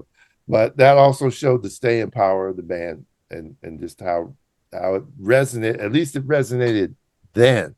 It doesn't resonate now because anybody trying to deal with lifetime achievement is just sort of overlooking these guys. Maybe it's a Midwest thing, a flyover town thing, because they weren't based in an urban center where folks can kind of really understand their significance in a community. This is kind of the give and take of that. I mean, it's weird. Prince put Minneapolis on the map in terms of the music scene, and people still want to know about it. But Ohio Players did everything there was to do, and yet people just turn away. But they were a band as opposed to a single person. And to your point, maybe the reason that they ended up doing, I just thought of this, maybe the reason they ended up doing Fire on Donnie and Mauricio was, that single that they put out for that gold album, everybody, whatever, disco Everybody beat, dance. Yeah. everybody dance disco. That was like not happening. And whatever the other new track on that album happening. So, at least they could try to promote the gold album by them going on somebody's show and doing Fire. But I think I can do you one better, man. I remember, I think the Brady Bunch Variety Hour, like after they had their regular TV show, then they tried to have a variety show, at least for the summer. And I think the actual Brady Bunch did the song Fire. It wasn't the Partridge Family? I was a kid in front of my TV, and that's when I watched TV. I don't watch it at all now, but back then, that was my window to the world. So I do vaguely remember, I believe that the Brady Bunch Variety Hour, they did their own version of Fire with Barry, whatever the Barry older Williams. brother. I think, yeah, he was doing the lead vocals. Where you walk and talk? Oh, Lord. Man, they made Pat Boone seem like James Brown when doing that, probably. Oh, my goodness. Pick 4. What do you got for us, Maria? Oh, so my turn again. Well, I'm going to connect to what Ricky said about hating disco. I'm from the opposite side because I didn't listen to funk at first. The first thing that came in my life when I was like 10 or even that was disco. I mean, it was Donna Summer. It was a band that I know Rick hated back in the day, Casey and the Sunshine Band. It was a lot of these disco funky bands. And I think they ushered me in to funk. Because it was already, disco never had the same bad name that disco has in the States. It never had over here in Europe. We didn't have no Comiskey Park or this hatred towards disco. Anyway, so I got into funk via disco, I'd say, but for a long time, like when I was 18, 19, I realized that this isn't hip. Disco isn't cool. I'm only listening to funk, and that's when I have my radio show. Funk, nothing but the funk. That was my motto. So my next pick is actually from this album, which is, I think, the most disco-y that the Ohio Players ever did. And it was also the hardest one to find. I think, all the others, but this one, I didn't even know that it existed until I saw it, because there was no Discogs or stuff like that back in the day. You just guessed how many. Oh, I found another one. Oh, you didn't know when the band had started or anything. So this was probably, I don't know if I knew about it, but I was very, very happy when I found it. And then I was like, whoa, this is a disco record. They went disco. But there is one track on here that I know Scott and I have discussed. So, and that is my next pick. And that's a song called Don't Say Goodbye. Because that, I think, is, yes. And that's what Scott, back in the day, we were discussing this. And he said, that this is the blues. And I don't, for some reason, it's never occurred to me that Sugar was about the blues, even though he told me that funk is sort of the happy blues.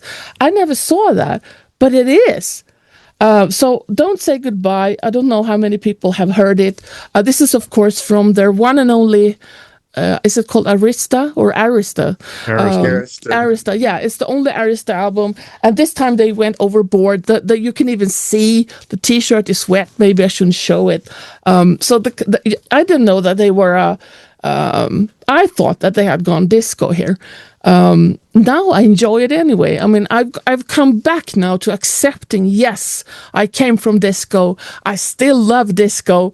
But of course, it's not their best album or anything. But before this show, I was like, am I going to choose the 5 top songs they ever made? Then I have to take several for the team, as you say. Or should I choose some of the more unusual songs that I think are hidden on these albums? And that's what I went for. So Don't Say Goodbye. I don't know what I've written about it. If I did have time to write any comments about it, but I really love it. And I think it's one of a standout cut on this record, which is, I guess, not one of their greatest albums. But that song, I think, is the best on the album. I'll dare to say that. Let's see what Scott says later. If I took one of his songs again here, yeah. So, Don't Say yeah. Goodbye is another great Sugarfoot feature, and with his sleep talk guitar style, Yeah, it's you scatting know, stuff. yeah, he really gets to shine on that in a much more relaxed, mellow blues kind of a format. And then, yeah, like Ricky said, the only other tune really worth a damn on that is "Take the Funk Off Fly," and that was included surprisingly on one of the Rhino Records funk compilations. They had a 5 CD compilation of funk songs, and they pulled that one, and I was like, all right, y'all go. That was a inspired pick because yeah, and that is a hard album to find. It wasn't in print for long. The Ohio Players didn't stay with Arista. Ohio Players and Clive Davis is not a good fit, and they were having their own internal issues anyway. So yeah, that album is pretty hard to find. I'm glad you got one. Well, thanks for that pick, Maria. Let's keep it moving. I love that it's great variety too, going there to that album, even though it might not be their best album, but there's still a nugget on there, two of them in our, I think, our mutual opinion here. But Ricky, what do you got for number 4? Okay.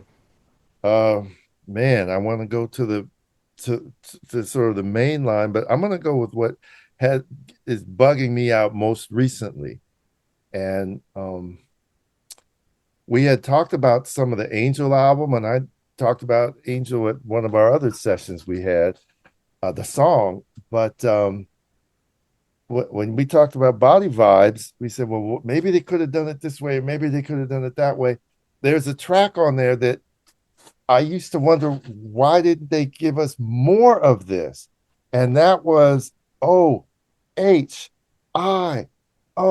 Ohio, Ohio. It's like we knew that the lyricism was sort of, I don't want to say dumbing down, but getting more streamlined. They were saying less and less on the record. And they just said, that's all they said, O-H-I-O.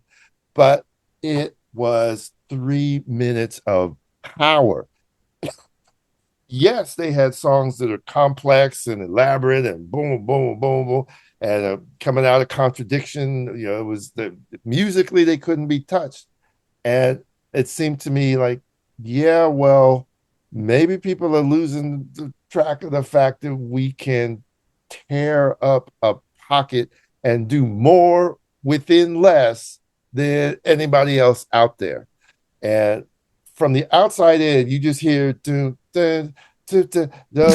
Ohio, and then the breakdown, but if you listen to the breakdown, there is so much rhythm in the middle of that thing. It's just so advanced, the way Diamond is, the way the percussion's going, and then Marshall underneath is doing a whole lot of things that it's just like a master band has to be able to do. No, you can't just, nobody's going to do a cover of that. It just can't be done. So the absolute musicianship screamed out of that 3 minute, what seemed like just you don't want to say a throwaway jam, but it seemed like an obligatory, let's do this is our intro track. Let's just make it into a song and put it on the album or something. But it's also something that I call a band in their glory hole stupid period. And that's like Parliament after Flashlight and Funkadelic and Motor Booty and all this stuff. It's like they'd done whatever they cared to do. And what? We're going to make a record? All right, whatever. And they just went in the studio and happened to make genius without even trying. And that's when a band is sort of in a seasoned spot, and they're like, we got nothing to lose, we got nothing better to do but slay. So that's what they did, and that's what Ohio, OHIO, always was and is to me. If anybody tries to say, well, these bands over here know how to put a rhythm thing together, us y'all are just child's play, unless you want to study how masters actually do it. From the outside in, it's just, the 4 bars here, boom, boom, boom, boom, boom, the breakdown, boom, boom, build it up, boom, boom. But nobody can do what they did right there. Ohio by Ohio Players off the Angel album. That I did thought come out about of a that one. concert break, from what I understand. It was Yep. like something that they would do in concert, and they just moved it over to the album. And once again, Telltale Sign, going all the way back to Funky Worm, it was on the ass end of the Angel album, second to the last tune. Let's just stick this on here. But you know who found it was the DJs and the fans. Looking for the funk that they did not find on a lot of the other stuff from that record. That one was just instantly catchy, instantly radio playable, and instantly gave fans a way to cheer for their favorite band. And couldn't be twice as OHIO. long. Should have been Yeah. twice as long. It actually went top 10 too. I think I remember number 9. I want to say, so biggest hit on there. It was their last top 10 ever. Yeah. They should have made a 12-inch is what they should have did. Oh, I for think sure. we're right around that time period when 12 inches were coming out. That was ripe for the picking to be a 12-inch. But it was the third single or something, right? I mean, it was like Yeah. it was really an afterthought. So they didn't get to capitalize on it the way they should have. I And I thought mean, it I was feel so like- fun. Oh, Sorry, Scott. I feel like Billy got his Bernie on for sure in that break on that track. Yeah. maybe Go it's ahead, Marie. in the vaults. It might be in the vaults, you guys, like the extended this and that. We put Oh, come Ohio on. Players have a lot of alternate takes that are lying around and available. That's unlike other bands we know. All we ever hear is what was released, and where are the practice tapes, the session tapes. Mm. But we get a lot of session tapes of Ohio Players, and we could get more. When I think of that song, I also think that we haven't given enough love to the horn section. Because when I think of Ohio, it's the OHIO and all the percussion and the fun voices, but it's also the horns. They're so punchy. They're always so. It must have been hard to play that quickly and exact, on point all the time. Their horn section, I think, was amazing. I think we should talk more about the horn section, not just about Sugar Bonner. And also, what about that song, Ohio? I always wondered, until yesterday, I didn't know why they're going on. But Miami at the end. It's like, what does Miami have to do with Dayton? And then I Googled, and it says that, Dayton is part of the Miami Valley. You all know this, of course, in the States. And it's a region that surrounds the Great Miami River. And it's Dayton, Hamilton, Springfield, and Middletown. Does this sound correct to you? And it's named after the Miami people, indigenous people that live there. Did you know this? Or is it wrong? I didn't know that, so I appreciate that. That's some Okay, good I hope it's correct. fact. Because I was I didn't know about any kind of Miami other than Florida. So if there's a Miami in Ohio, my it's goodness. the Great Miami River. It's a Miami Valley region, and it includes Dayton, Hamilton, Springfield, and Middletown. That's what I read, and it's the Miami people.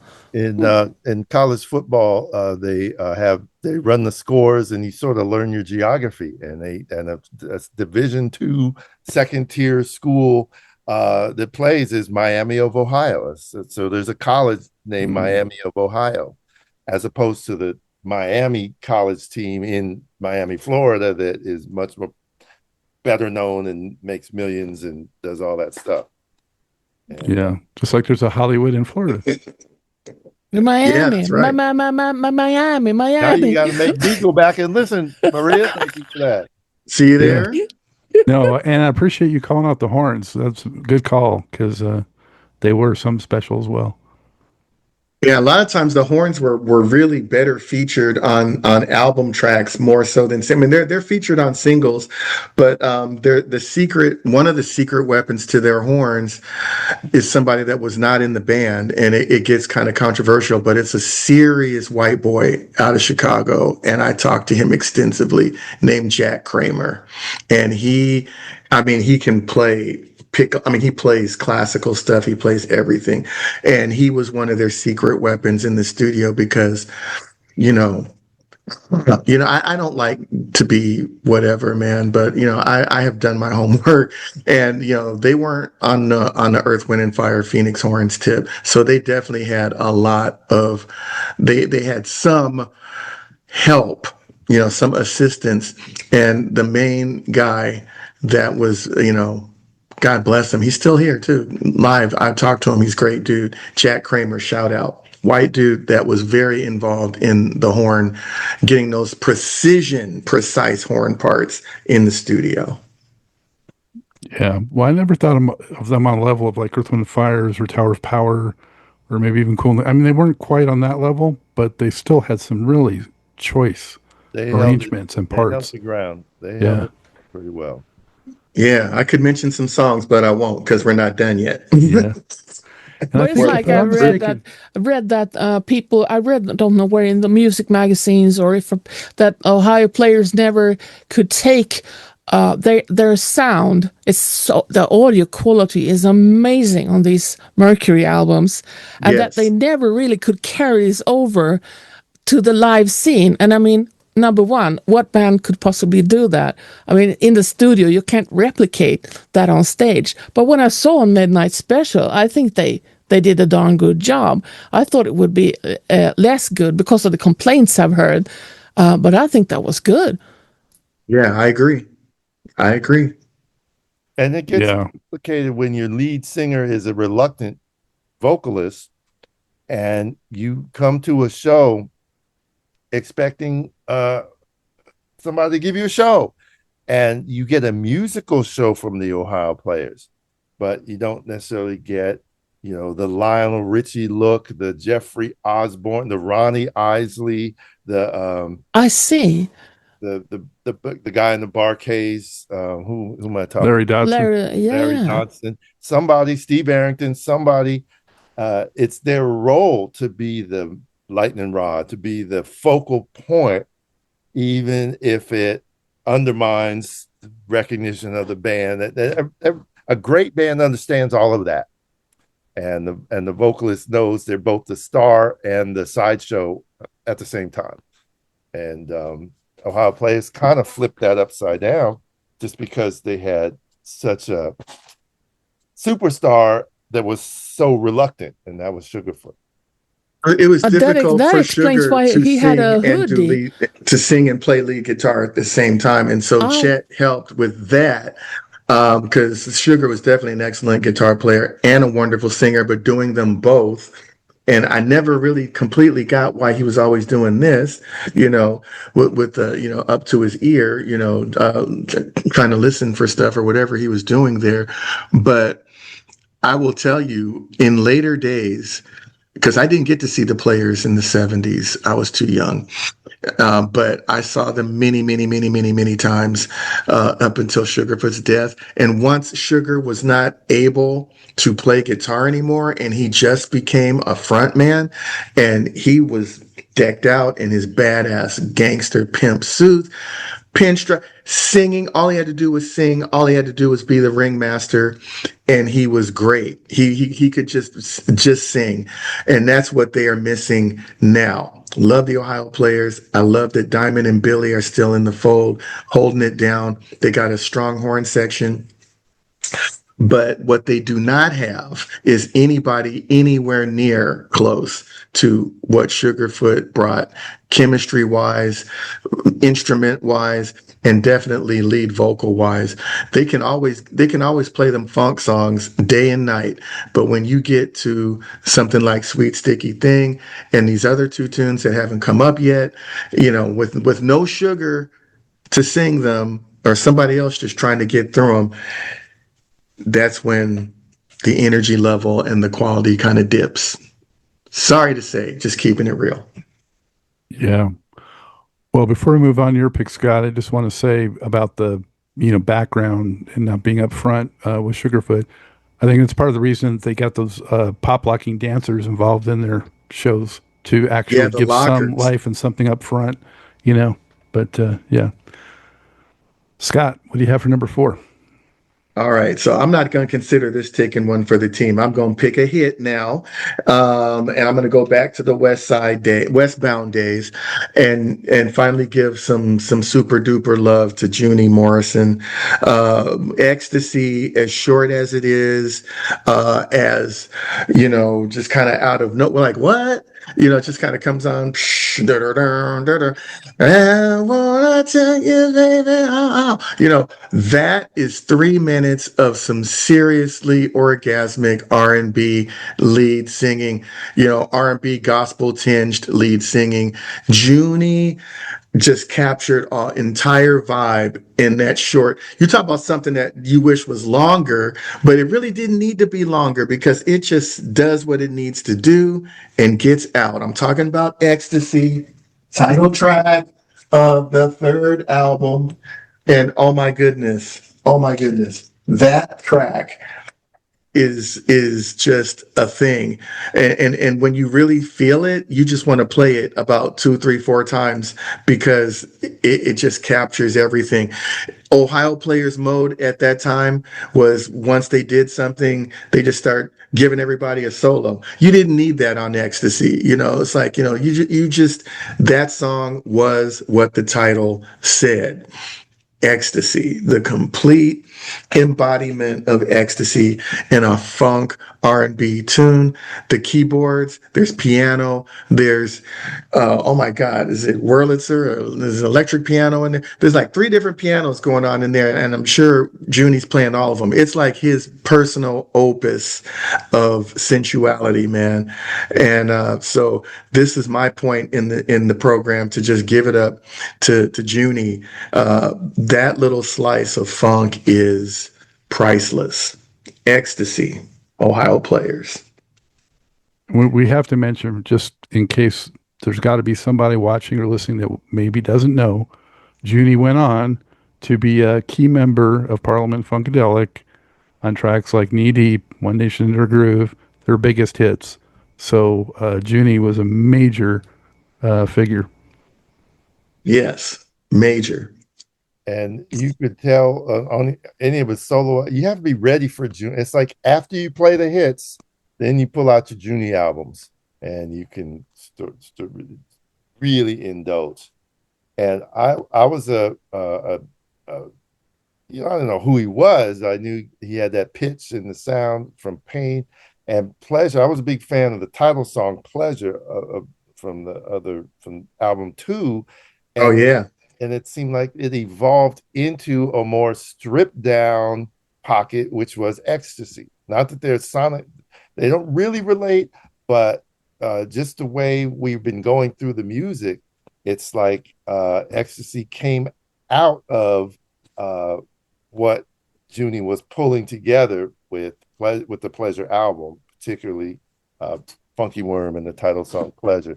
And that led to Ecstasy. And then I guess it led to the record company kidnapping Junie and taking him, and the rest of the band having to slog it on their own at Mercury Records and getting 5 or 6 gold albums. And thank God Billy Beck slid right on in there and became a major contributor to their sound, their arrangements, and all of that. You know, Billy, I've always said the keyboard players of all of these bands, man, Kevin Tony and the Blackbirds, Larry Dunn and the Fire, Bernie Worrell and P-Funk, you know, on and on, Chris Jasper and the Isleys. The keyboardists were the dudes that apparently had the most musical training, the most theory, the most all of that.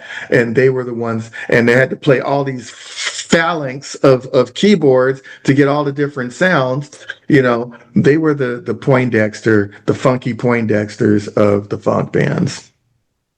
I didn't even call them funk bands, of the black gold R&B of the 70s bands, because almost all those bands could do everything. They could do a lot more than funk.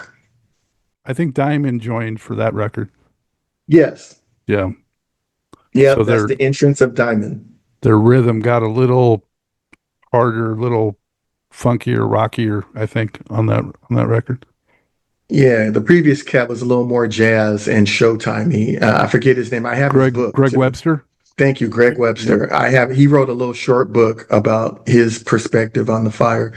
And he was a good player, but he wasn't no diamond. But I give him much respect. He is on those, that hump we were talking about. He's on Funky Worm. He's on Pleasure and Pain. Oh my God, lots of good stuff for Greg Yeah. Webster. Should be Yeah. recognized when they get in the Hall of Fame. Yeah. All And right. you know Marie, that did you? climax Yes. album you have up there, that's actually, I've always wondered about that, because if you fold it up, the woman is stabbing the man in the back. And that's actually, Sugar told me, I think it was him, that was Westbound's sort of idea, that they were backstabbers, that they were, and I think Rattlesnake also came out after they'd gone for Mercury, right? So it's like they were snakes and backstabbers. But I don't Well, that's what recall. Westbound thought. Yeah, of course. Westbound thought that the Ohio players were snakes and backstabbers for leaving them and going elsewhere after Westbound had set them up and to be successful. But hey, all you have to do is look at the George Clinton story and all that. I mean, at least the Ohio players got out.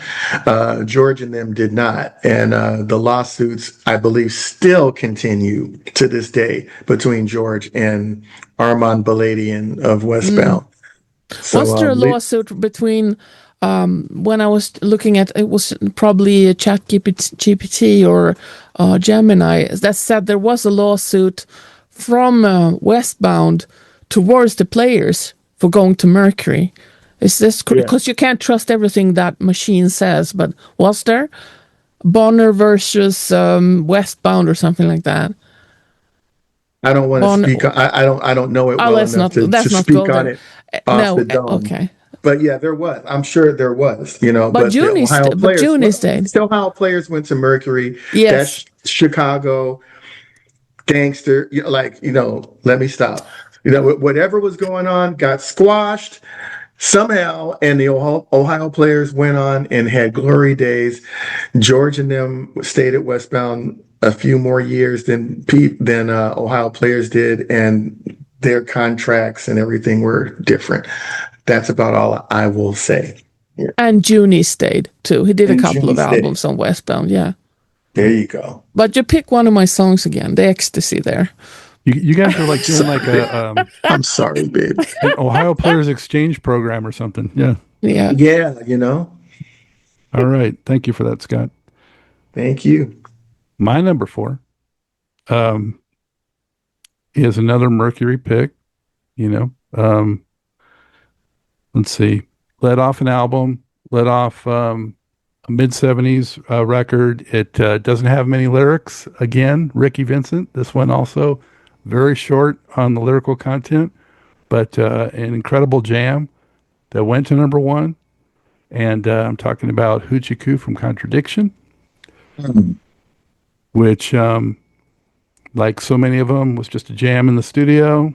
And supposedly Satch came up with Hoochie Coo or something close to it. And that was pretty much the entire lyrical content. But musically, this thing is unbelievable. I mean, what a groove Hoochie Coo is. The drums and that guitar plucking riff, unreal. And the breakdowns with Diamond where he does those rolls and they get back into that groove, and the percussion they just murder that groove. So, it's funny because I have memories of when I first got the record. I get the records when they first came out back then, of course. And I had the vinyl. That's all there was in, except for maybe 8 tracks. And I took it straight to my grandfather's house in Hollywood, California.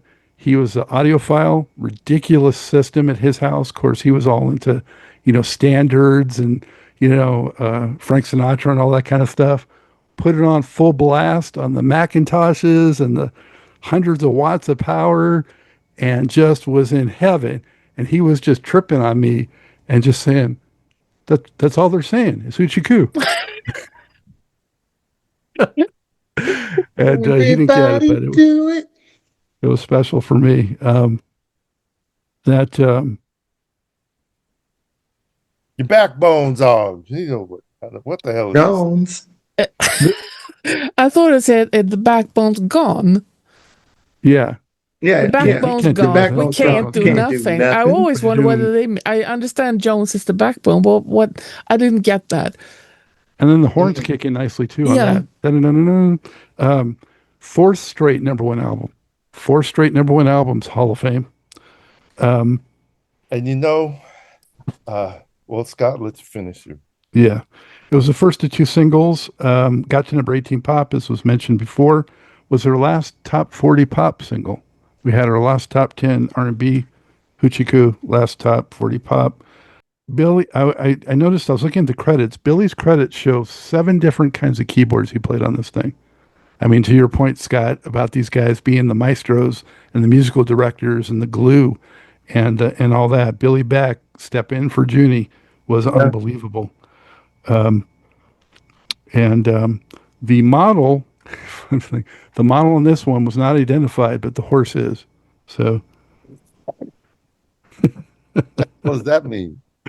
I don't know. But 1976, again, 3 albums. There was also Rattlesnake that was mentioned, and Gold all came out with Contradiction in 76. And Hoochie is my number 4.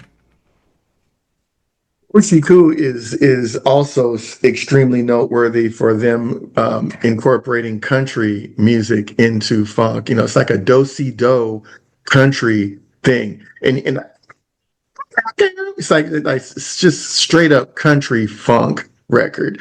And I was shocked as all get out that that record went to number one. Again, I know the business side of things. Mercury pushed that bad boy. It was the lead single from that album following Honey. There's no way that they weren't gonna come with something heavy. Although I think did Gold come out before Contradiction? I have to go back and look. But After, because Hoochie is on Gold. oh, there you go. Okay, yeah. So so Contradiction came out. Yeah. So again, being a kid back in those days, I liked Hoochie, but it was weird. You know, it was kind of slower in tempo, and it had that country thing to the point that there's, what are the lyrics? What the hell does Hoochie mean? And yet you go back and look at Soul Train footage when they play, not just when the Ohio Players are on the show, because I think they did 3 songs. They got to do 3 songs on Soul Train for the Contradiction album. That's how huge they were.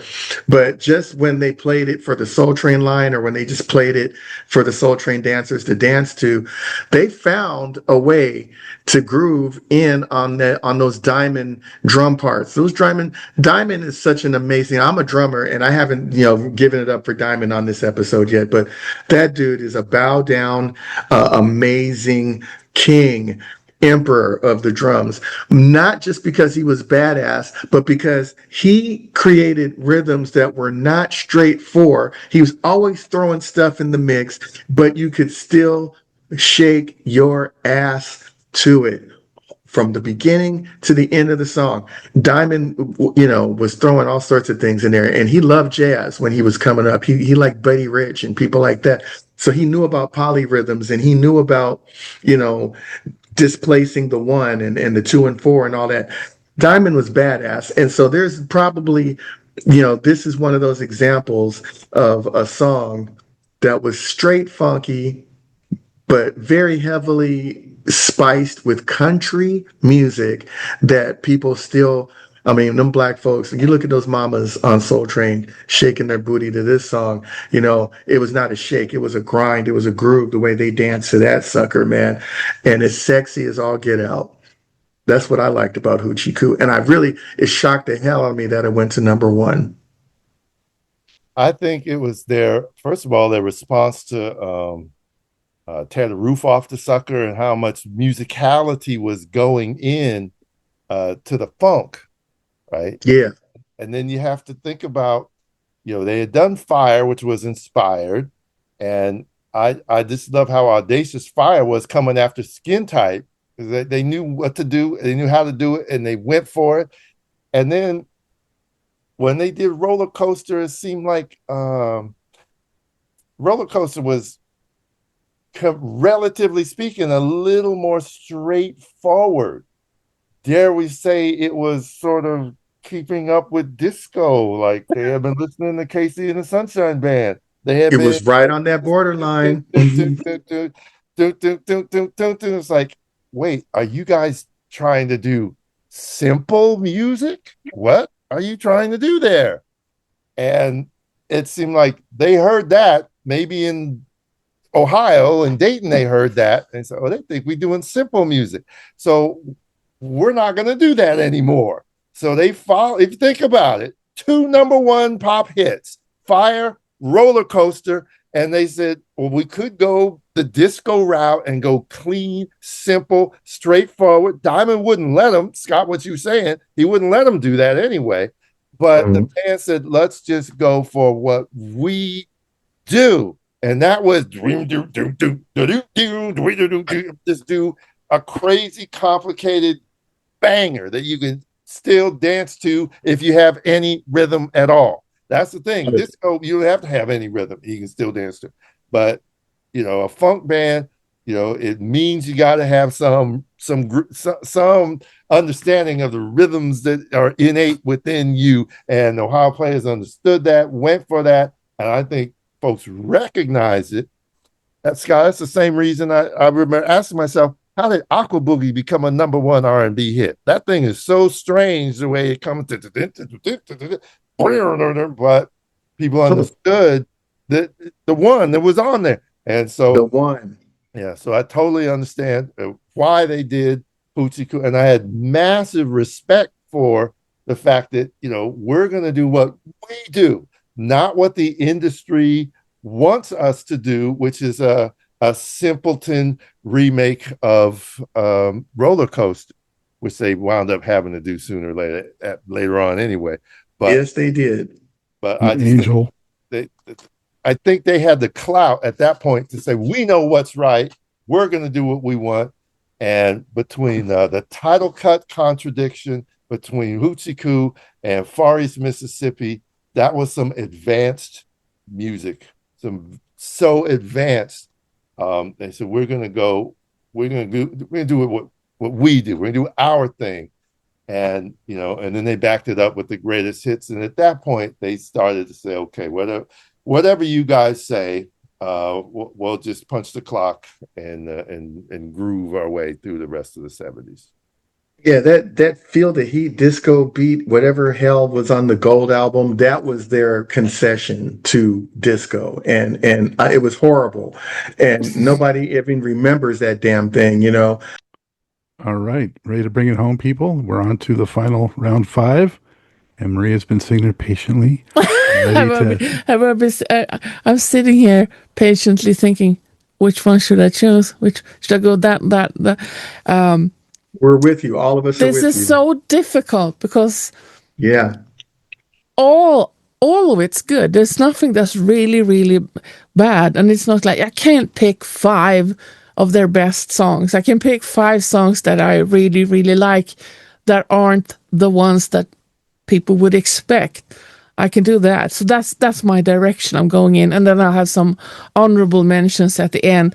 And one that I always like is, again, the Contradiction album. I really like Tell the Truth. Okay. I find that interesting because that's where you have where Diamond makes a really unusual way. It's like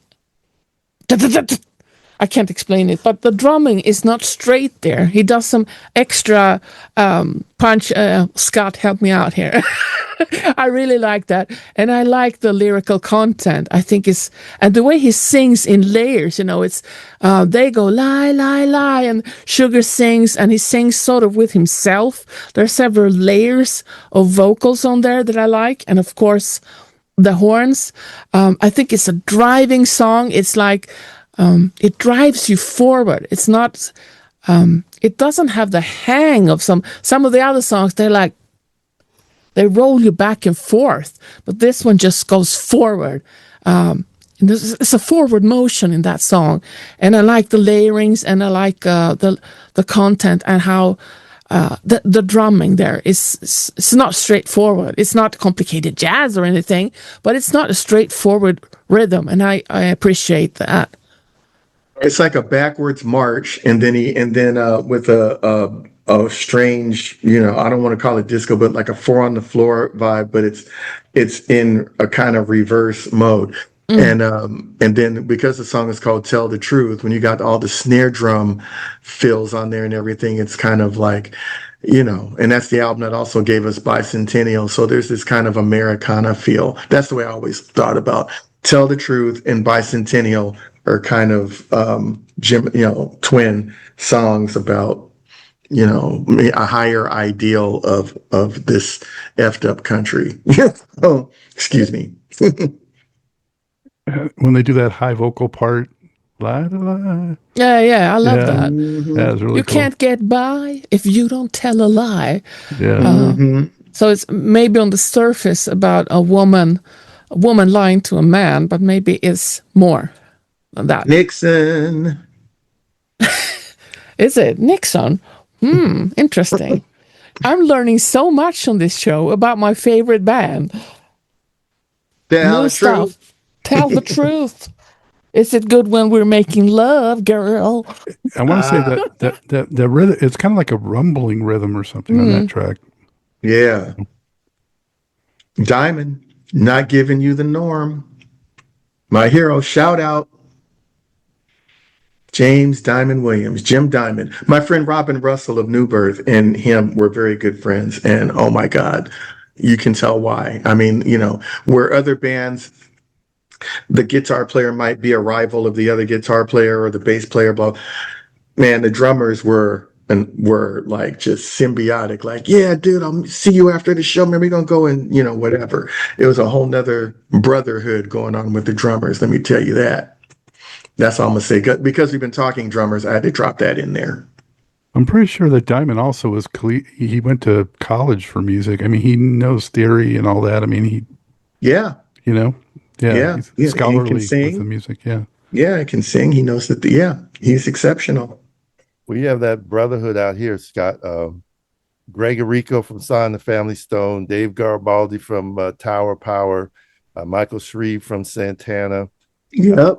And reaching out to Lenny White in New York. Lenny White, and who was part of Azteca. Yep. They meet all the time and talk shop.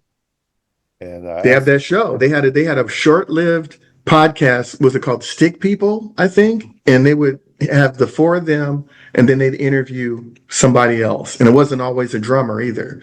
So that's what I'm talking about, man. A drum brotherhood. Proud to be a part of it. In my small way. Nice pick, Maria. Thank you. I mean, I really didn't see that one coming. Yeah, tell the truth. Nice pick. Yeah, thank you for that. All right, Ricky, did you have anything to add to that, or you got your pick? I got a pick. Okay. And but inspired by Maria to go for what you're going for, I'm gonna go after a record that A. Scott wasn't too happy about, but God, this one, and that is, I mean, the song pops up on other reissues now, and it's on the Contradiction reissue, and that's the other song on this, not the disco thing, but they have a song called Only a Child Can Love. Yeah. And it starts out with some kind of light-hearted little thing, almost like Bootsy's Rubber Band, and didn't I, we were little when we were kids, and boo, boo, boo, boo. And it's Sugar in his childhood delight mode, which is very Bootsy-ish, and all that. And they talk about children, and then they wallop into a pocket that nobody else can hit. Only a child can love, and they tear that thing to pieces. They tear it up, and you're not expecting it going in because it's so soft and fuzzy and delightful going in, and then boom. And so it's a song that even for them defies categories, because they have their mid-range category. They have these styles well established, and even that one pushes beyond, but you come out of it all funked up. Number one, that's what it has, but you have to kind of come at it, be patient with it, or it's not, it doesn't hit you right away, but then it hits you, and you're like, well, God damn, and it's sugar, and it's the band, and it smacks you around. And unfortunately, you guys, a couple years ago, oof, anyway, I don't even want to go into the motivation to return to that song, but I will. You got that Uvalde disaster that happened, and then we don't have to talk about October 7th and the slaughter going on of children. And I'm like, you guys, I do theme shows on my radio show, and I have tried to do. I put together like a mix of like funk songs for the children. And there are some, but it's just too freaking sad to try to put one of those together. But the fact that there are some real, kind of musical embrace of a child that our favorite artists have produced. There are those. And our favorite artists are capable, and when they do it, they do it. And for the Ohio Players, they do it. So if you're going to make a mix, Sheila E. has a song called Save the Children. Marvin Gaye has a song called Save the Children. People have done those. And you kind of have to be motivated. I mean, you kind of has to be an honest motivation. You can't just say, all right, what's on the docket here? Okay, a song for kids. Let me come up with one. That's not the way those are written. So I've been cycling back to this off and on the last couple of years, and it's one of those transcendent Ohio Players tracks. When you want something transcendent, yes, this is number 5, so I can't get to Billy's transcendent use of clavinet on Streaking Cheek to Cheek. I can't get to Sugar's transcendent guitar on Jive Trick. I can't get to all of them, but right now I'm getting to this transcendent piece. Sugarfoot had a big, big golden heart, and outside of him being, a for real playboy in the group, but he loved the people that he was with and all the different things, great guitar player, star and all that. But he returned to childhood and even parental things quite a bit when he got to do what he wanted to do. So, on his own album, Sugar Kiss, he had You Better Love Somebody Soon. On Tenderness, I was just checking it. I mean, I did the liner notes, but I had to refresh my memory. He had that song, Try to Be a Man, Father to Son. And then on the back album, their second single from that was Let's Play House, like Let's Play. And he's talking about like a boy and a girl. And it's not just a sex thing. It's like let's create a family. Let's create something beautiful in harmony together, and it also goes back to Happy Holidays, which was my second pick, today. He had a really big heart, man. And so that definitely comes through on that track as well, and I'm going to go back and listen to that, I only vaguely remember it. I was just, that album was for me. But I do remember liking that song better than Feel the Beat, Disco Heat, whatever it was. But I really don't remember that song. So I'm going to go back and really dig into it thanks to you. Yeah, it's the chorus that really kicks it into overdrive on that track. All right. Cool pick, Ricky. Thank you for that. And thank you for those thoughts, too. Scott, bring it home, man. Oh man, like Funkyflyy said, man, number 5 is like, what do I pick? I've got a list here, but again, I think I've been esoteric enough. I'm gonna go to Skin Tight. You cannot talk about the Ohio Players without dealing with Skin Tight. that opening bass line, the whole tune and the lyrics, you're a bad missus in them skin tight britches, running folks into ditches, baby, you're about to bust your stitches. Skin tight. Just so elementally funky, man. The bass, the horns, everything, just amazing. It was a great single for AM radio. And then on the FM side, or once you got the album, you got this great Billy Beck Fender Rhodes solo.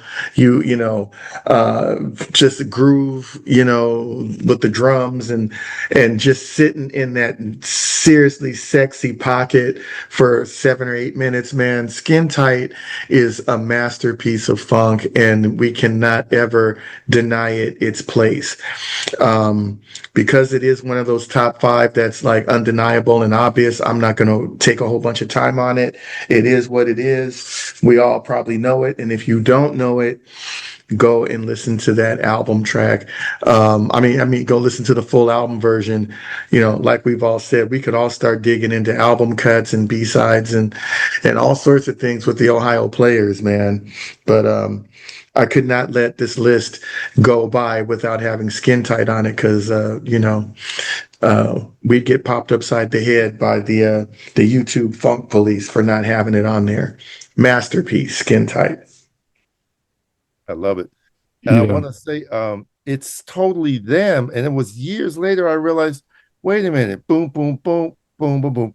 Around that time, other people, Kool and the Gang, were starting their songs with the thump bass line. And eventually I realized it goes back to Larry Graham showing people the formula for doing that. But Marshall Jones did it in his own way. So you didn't think it was him doing any. That was just the thing. That was, you can start a song and come in with that, with that kind of funk line, with that bass line, with a thumping bass line, and he did. And so it was totally original, but totally familiar. It was right where we wanted that street sound to be, and they nailed it. They totally nailed it. And to me, that's why they knew they was going to nail it with fire, because they knew exactly what the street wanted. You even had a little bit of that like Family Affair kind of vibe in musically too, kind of bringing that legacy forward. Interesting, Jive Turkey was the first single, I believe, off that album. And I always thought maybe they did that because they thought it was a better successor to like a Funky Worm kind of thing than Skin Tight. I don't know. That was sorry. That was a slogan. That was a slogan back then. You Jive Turkey. Yeah. Maybe they that Flip Wilson? capitalized on that.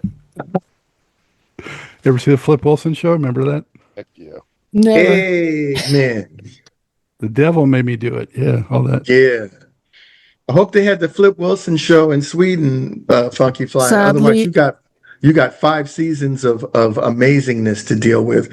The Flip Wilson show. On Skin Tight, you mentioned the Rhodes, I think you said. Yeah. Yeah, I just like the way he gets name checked too. He was new to the group, and like Billy back on keys, y'all. Oh. That was so Yes, cool. sir. Yeah. Yes, sir. A great entrance, a great introduction. I was In a history of introductions, because they had so many songs like Graham Central Station. They'd always want to have a song that introduced everybody. And they didn't have to do that for anybody but Billy. And they did it for him on that album, on that song. And so you're right. That's priceless and classic. And they did that on the early Westbound records, which was nice for me. It's go and play Jones and tell Satch, show them where it's at, and then you could pinpoint who is that. That's the guy playing that. I think that's nice. Scott, thank you for that. I was concerned we were going to go through the whole thing with nothing from Skin Tight. So that album. We could do 5 from that record, but that's my opinion. Yeah. All right. So I got to bring it home here for our final pick 5. We've been going long on this one. It's clearly a passion area for us. So I am slowing down the tempo for this one for me. Not going with a funk jam on this one, if you can believe that. I felt like, the Ohio Players are so adept at doing, such a variety of types of music. And I don't think they've gotten enough credit for their ballads, and they've got some killer ballads. They had such a nice touch to their ballads. So I'm going with one from the same album, Scott, Skin Tight album, and I'm going Heaven Must Be Like This. It must be like this. Must be. Incredible jam. It's just so ethereal and like dreamy and just kind of flowing, ebbs and flows. And it's got, such a uplifting feeling with the way Sugar does those vocals. And he's clearly having fun with it, and the fun is infectious. And the piano is amazing. Love the piano that goes throughout that track. So again, shout out to Billy Beck on that. And I think over time that track has gained more notoriety. It was really just kind of within a select few that just kind of went that deep for a while. And I remember when reviews came out that time, a lot of the reviews were saying, that they were just like a funk group or just like and that things like this were filler. If you can believe that. Outrageous. It's the same kind of thinking that's keeping them out of the Hall of Fame, if you ask me. But the album hit number 1 on the soul charts, number 11 pop, Skin Tight. And Heaven Must Be Like This was not a single. It's over 7 minutes of fantastic, breezy, jazzy soul. It just takes me to another place. And this whole record, I mean, the first one, it's like I said, the first one I ever bought with my own money was Skin Tight. So I have to bring it full circle and on this one for me. And it just crystallized the classic Mercury sound right out of the gate. I mean, it was all there. If you listen to songs off this record, I mean, the songs are different, but that sound is the sound. And we mentioned before, but the fidelity of the way they were recorded, they took a quantum leap for me in the engineering and sound. Yes. When they went from Westbound to Mercury, they suddenly had the same kind of sound quality that the upper echelon like rock bands had. Yes. And you could hear just all those details and just popping off the record, all the parts and the arrangements. So it was just awesome in every way. So that's I think that engineer's name was Robin McBride. If I'm remembering correctly? I could just pull it off the wall here, but I think Robin McBride was the engineer. And they went to Chicago and those great studios. And I wouldn't be surprised if they had held back some of this material and they didn't want to do it on Westbound, and they just waited until they got to Mercury. But again, I mean, I had in-depth interviews with Sugarfoot, rest his soul, Diamond, and Billy. And I remember Billy telling me, he's trying not to be braggadocious or whatever, but he said, when you hear that difference in the arrangements and the jazziness and the classiness and the whatever, those are not his words, but he did say that a big difference.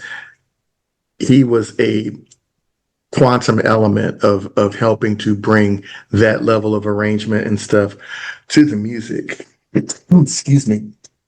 And it was more for me prompting. Like I said, it wasn't him being full of himself, but I just asked, there's such a night and day difference.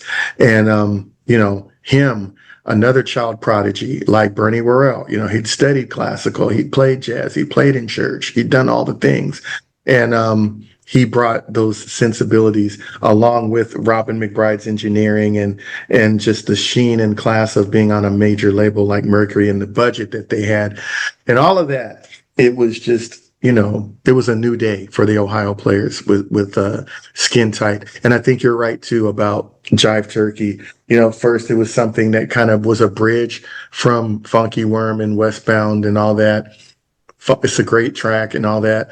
But no, man, when you start listening to It's Your Night, Words of Love, or Streaking Cheek to Cheek, Skin Tight, and definitely Heaven Must Be Like This, it's a whole new level. I mean, they just were writing a whole new book for themselves with that album. Yeah, it was a game. And that song. Because I remember I was sprung on Kool and the Gang, and they had done Jungle Boogie and funky stuff, and they knew how to hit that, but they didn't have any ballads. not like that. They had jazz though, They had the jazz, wild and and peaceful. it was Dude. another level, but Yeah, didn't have that love ballad. no, no, they And didn't. and it did come out on it was a B-side to Skin Type. Uh, Yeah, and so it was, yes, it was a throwaway, but it was, wait a minute. And I was poking through my brother's collection of those records, and I flipped it over, and I just said, "Wait, gangsters are allowed to be that sweet and loving and all? Wait, what?" And that was one of those foundational songs that opened my whole soul to what a funk band is capable of, all of the range. yeah. I mean, all the just the flutes, the arrangement of the winds on "Heaven Must Be Like This," gorgeous. And again, we haven't. I guess we're about to get real quick to our other picks, but "It's Your Night," "Words of Love," they were so good at ballads starting with this record, and even "Very Is Love," going back to Westbound, that's whatever. That's kind of the beginning of it, but man, I mean, again, that piano and the last thing I'm going to say, the way the Ohio Players were able to have humor, and they would always do female voices stuff and be joking around, and be romantic and sexy and soulful at the same time, was one of the things that, as I got older, I really appreciated it. I mean, they had beautiful spiritual ballads, but they also didn't mind throwing in kind of silly things, pillow talky things, and we're gonna do these voice like we're going to answer the way a woman would answer in a woman's voice. They didn't mind doing all that stuff, man. And it just made them that more endearing, as far as the way they approach romance and love while still being players.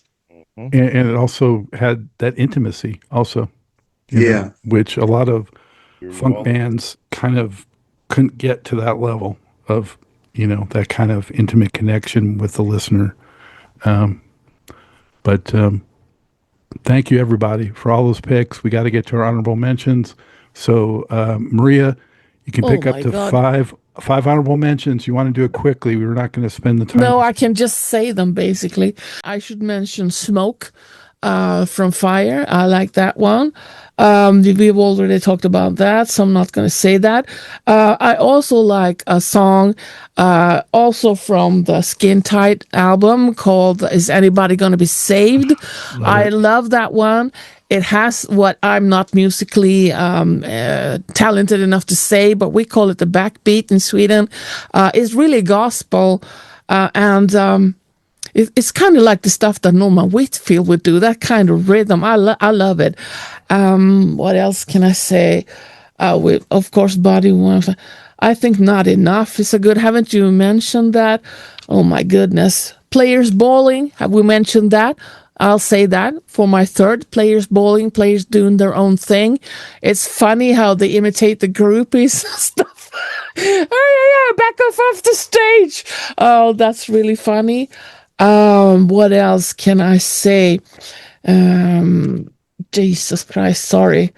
Players Ballin' was Wait. also picked up from D'Angelo's Playa Playa. They reworked that. Ah, okay. Mhm. And I think we can mention Mr. Mean. I started seeing the movie yesterday. I thought that was interesting, and I saw them in the club. That's really funky. That's one of the albums I haven't listened to that much. I bought it. I don't know. For some reason, I haven't listened to it, but it was really, really nice. That's four, right? And I can't think I can say, did I say Pain? I'll say Nope. Pain. I mean, I can't choose. I could take Jazzy Lady. I've Wait, already. stop. Others are getting Yeah, I'm it. sorry. There you go. You got five good ones. Great job. Thank you, Maria. Ricky, five honorables Hey, or fewer, whatever you like. are you kidding me? So just biting my tongue here.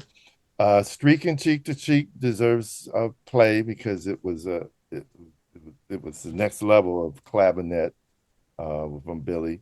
Um, well, there were so many songs, so I'll say "Running from the Devil." That tune just had me tripping. Um, Angel, I I made a big case of that another time, but since it's an honorable mention, I just use the title song Angel. That's 3, right? Contradiction, the title song. When I heard that, I was just like, these other dudes that be smoking, their weed is better. There's high school, the weed is better, but their music is monorhythmic adolescent guesswork. The rock that they were listening to, and Contradiction blew them out. So that's 4, right? And I'm gonna say Vibe Alive from their later years. I would like to use this Herbie Hancock version. No, the Ohio Players version. Keep that Vibe alive. From Back. I'm done. Yeah. Yeah. There's All only right. sugar on the Herbie version. But yeah, I prefer the Herbie version too. I prefer the Herbie version, but it's only Sugarfoot on Herbie's version, and then they did it on their own album. That was the Back. first time I saw Sugar move in the Herbie Hancock video. You saw him Yeah. a little bit in the shade there. Blah, blah, blah. I was like, oh my God, there he is. Oh, that was the first time I saw him. You can't imagine this. You can't. I mean, it was amazing for me to see Sugar. My friends even called me Sugar because I was like, Sugar, Sugar. And my friends in school, they called me, oh, that's Sugar, And I was talking about his hair and my friends, nobody understood this. I was all alone in this. In my school, we were like 800 kids. We were 2 or 3 that listened to funk. And I was the first with the Ohio Players. And to see him there, and Vibe Alive was a good choice. I think I like the Herbie version better, but I think Herbie should have shown Sugar more in the video. I agree. All right. Scott, 5 honorables. Good Luck Charm, Alone, Precious Love, Oh, My Life. Ohio Players, man. You Just can't hands hit me, down. woman. You love Okay. me. Love them and love me some Sugar. Come on. I wish I had some Courvoisier for everybody. Aw. If I was Oprah, everybody, you got a bottle, you got a bottle, you got a bottle. under my seat, or We all need to toast the Ohio Players. Yeah. baby. Right on. Well, let me get to my honorable 5 because I still got Marcus's list to mention too. Okay. Yeah. I got Don't Fight My Love, Ballad from Yeah. Angel. Yeah. Let's Love from Honey. Nice. Birds Do It, Bees Do It. No one said I Want to Be Free. right. Oh my God. I forgot. I was going to say, how could we? We're going to get spanked for that so hard. I mean, it was mentioned, but it wasn't officially taken, so I'll say Take the Funk Off. Was on there. Fly. Take And, the funk off, fly. It's hard for me to pick between these two on Mr. Mean, but I'll go Speakeasy, which is a flute jam. Yes. Mm. So, Mm-hmm. yeah. All right. So let me get to Marcus's picks here. Let's see if he actually picked anything that we haven't talked about. Okay, Marcus Chapman, who could not make this. Unfortunately, he was set to do it, and I mentioned at the outset he had a minor procedure. Regrettably, could not be part of this, but he's a huge fan of the Hot Players. So I got his list. His top 5 were Sweet Sticky Thing, Fire, Skin Tight, Ecstasy, and Funky Worm. His 5 alternates were Love Roller Coaster, Fop, Hoochie Coo, I Want to Be Free, and Angel. And his honorable mentions were Heaven Must Be Like This, My Life, Introducing the Players, Magic Trick. He also had on there Sleep Talk, Hustle Bird, Our Love Has Died, Pain, Good Luck Charm, and Players Ballin'. So, Hustle Bird. yeah. That's some rattlesnake stuff, man. No, that's a trip, right? Adult film soundtrack fodder. Those last Ohio Players things were like, what? Food stamps, y'all? All that stuff. What? As soon as I hear one of those organs, I think X-rated movie. Yeah. I thought it was the only one. Mm-mm. All right, Okay. guys. Before we sign off, this is what we do, Maria. We give everybody a chance to have a final word if they want to say anything in particular. Otherwise, you can promote if you have something to promote. We'll go backwards. We'll let Scott go first. It's just always about ascottgalloway.net for right now. I wish, certain things I was working on have kind of, gone into a on hold mode, with these horrible times we're going through here. So yeah, just keep up with me on either Facebook or, ascottgalloway.net. Excellent. Thank you. Rickey? Um, I'm on KPFA Radio, The History of Funk, Friday nights, 10 p.m. Pacific time. I mostly communicate on Facebook, Rickey Vincent. You can find me there. And the page, The History of Funk with Rickey Vincent page on Facebook. I'm on other accounts, but I don't really check them. I'm ancient at this point, and that's fine because the funk is forever. Amen. Yeah. Thank you, Rickey. Maria, what do you have? Well, I want to thank you for the great opportunity and honor to be on this show with you guys who know so much, and I've learned some new things about my favorite band, and thank you for that. I have a podcast or video podcast with a friend called the Funkyflyy. It's only in Swedish so far, but we talk about funk music and we play a little bit about it. It's on Twitch live and we do it on YouTube. We record it. And if you want to get in touch with me, it's really easy. I'm on Facebook, I'm on Instagram, I'm on TikTok, doing all sorts of silly things to promote the funk. Well, that's about it. See, Maria, that was painless, wasn't it? Yeah. I wouldn't say so. I was really, I started to cough there for a while. I'm sorry. I was just like, wow, what am I going to do? Because I thought I'm going to cough really much. Yeah. Well, I don't think we mentioned it. In all fairness, Maria's done this with a cold or something, so she's been a real trooper, and we all appreciate that. And I appreciate all of you for participating and for bringing your great knowledge and your love of the Ohio players. So thank you for that. And I hope everybody enjoyed this edition of Jam Fans Forum. Check out the description of this video for links to the songs we talked about. Don't forget to like, comment, and share this video, as well as subscribe to the channel. Drop your own personal choices for the top 5 Ohio player songs of all time into the comments, and also tell us what other categories you would like to see covered on this show. Next time around, Jam Fans will reveal the Isley Brothers' best songs of all time. For now, as always, this is Scott, Dr. GX Goldfine, saying, keep on vibrating to the rhythm of the one.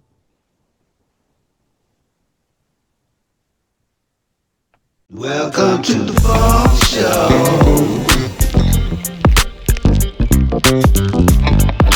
Get that funk. Welcome to the Funk Show.